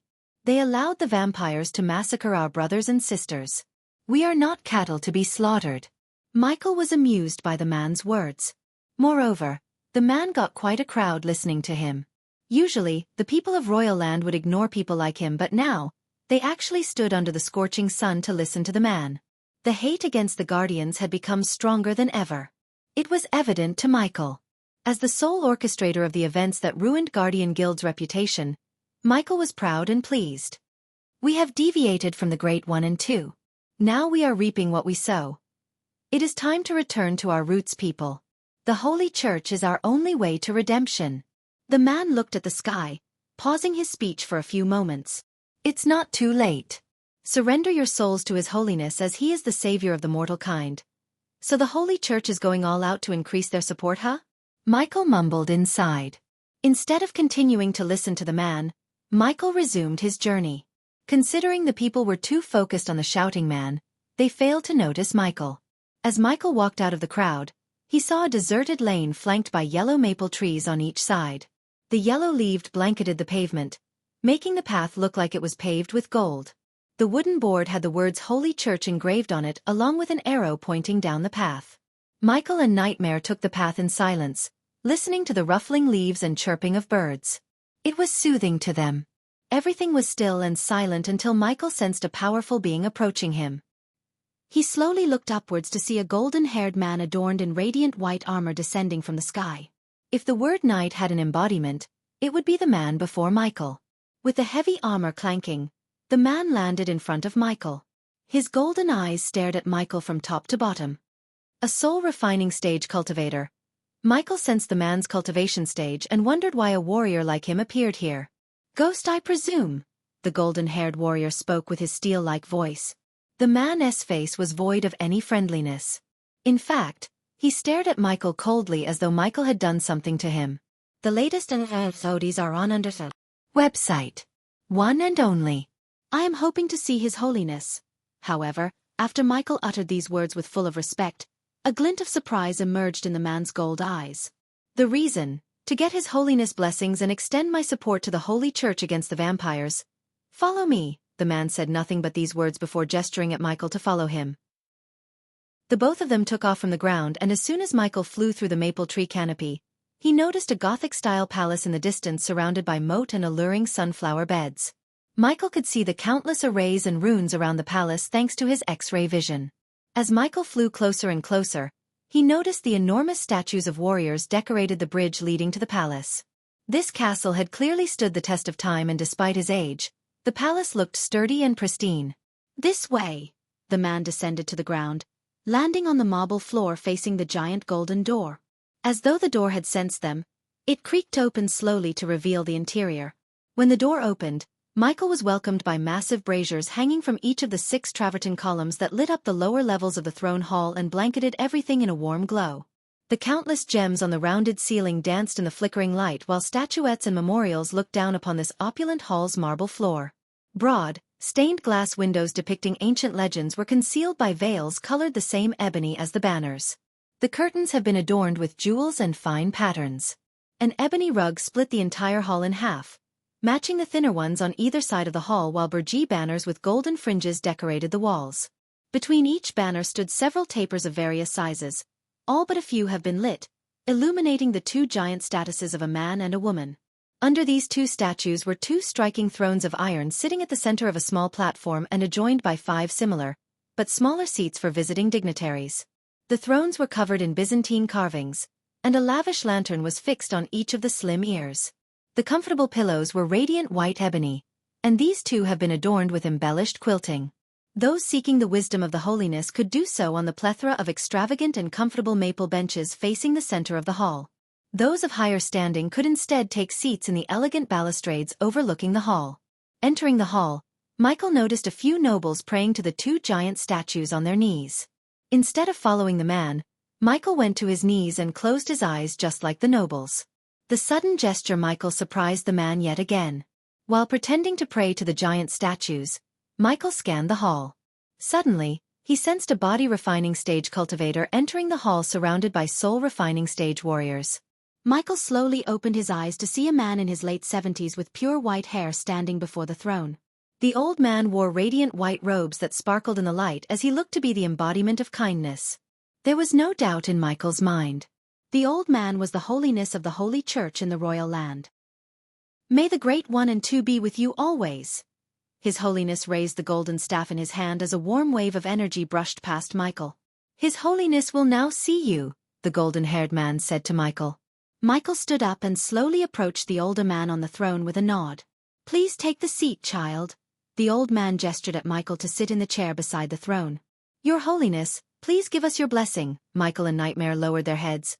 "May the Great One and Two be with you always." His Holiness blessed Michael and Nightmare with a gentle smile. The latest episodes are on under the website. "It's a pleasure to see a gifted young man like you bow your heads towards the Holy Church," His Holiness softly spoke. "I may not be a model citizen, Your Holiness, but I always put my faith in the Great One and Two. They guide me, and after the recent events, my faith is stronger than ever before." Nightmare was truly surprised by the extent of Michael's acting skills. He had to learn about the Great One and Two from Gaia, yet he talked like a die-hard worshipper of the two gods. "The Great One and Two protect those who keep them in their hearts, child. Nothing can harm you as long as you have them in your heart. Now feel free to speak your mind, child. This is a safe zone.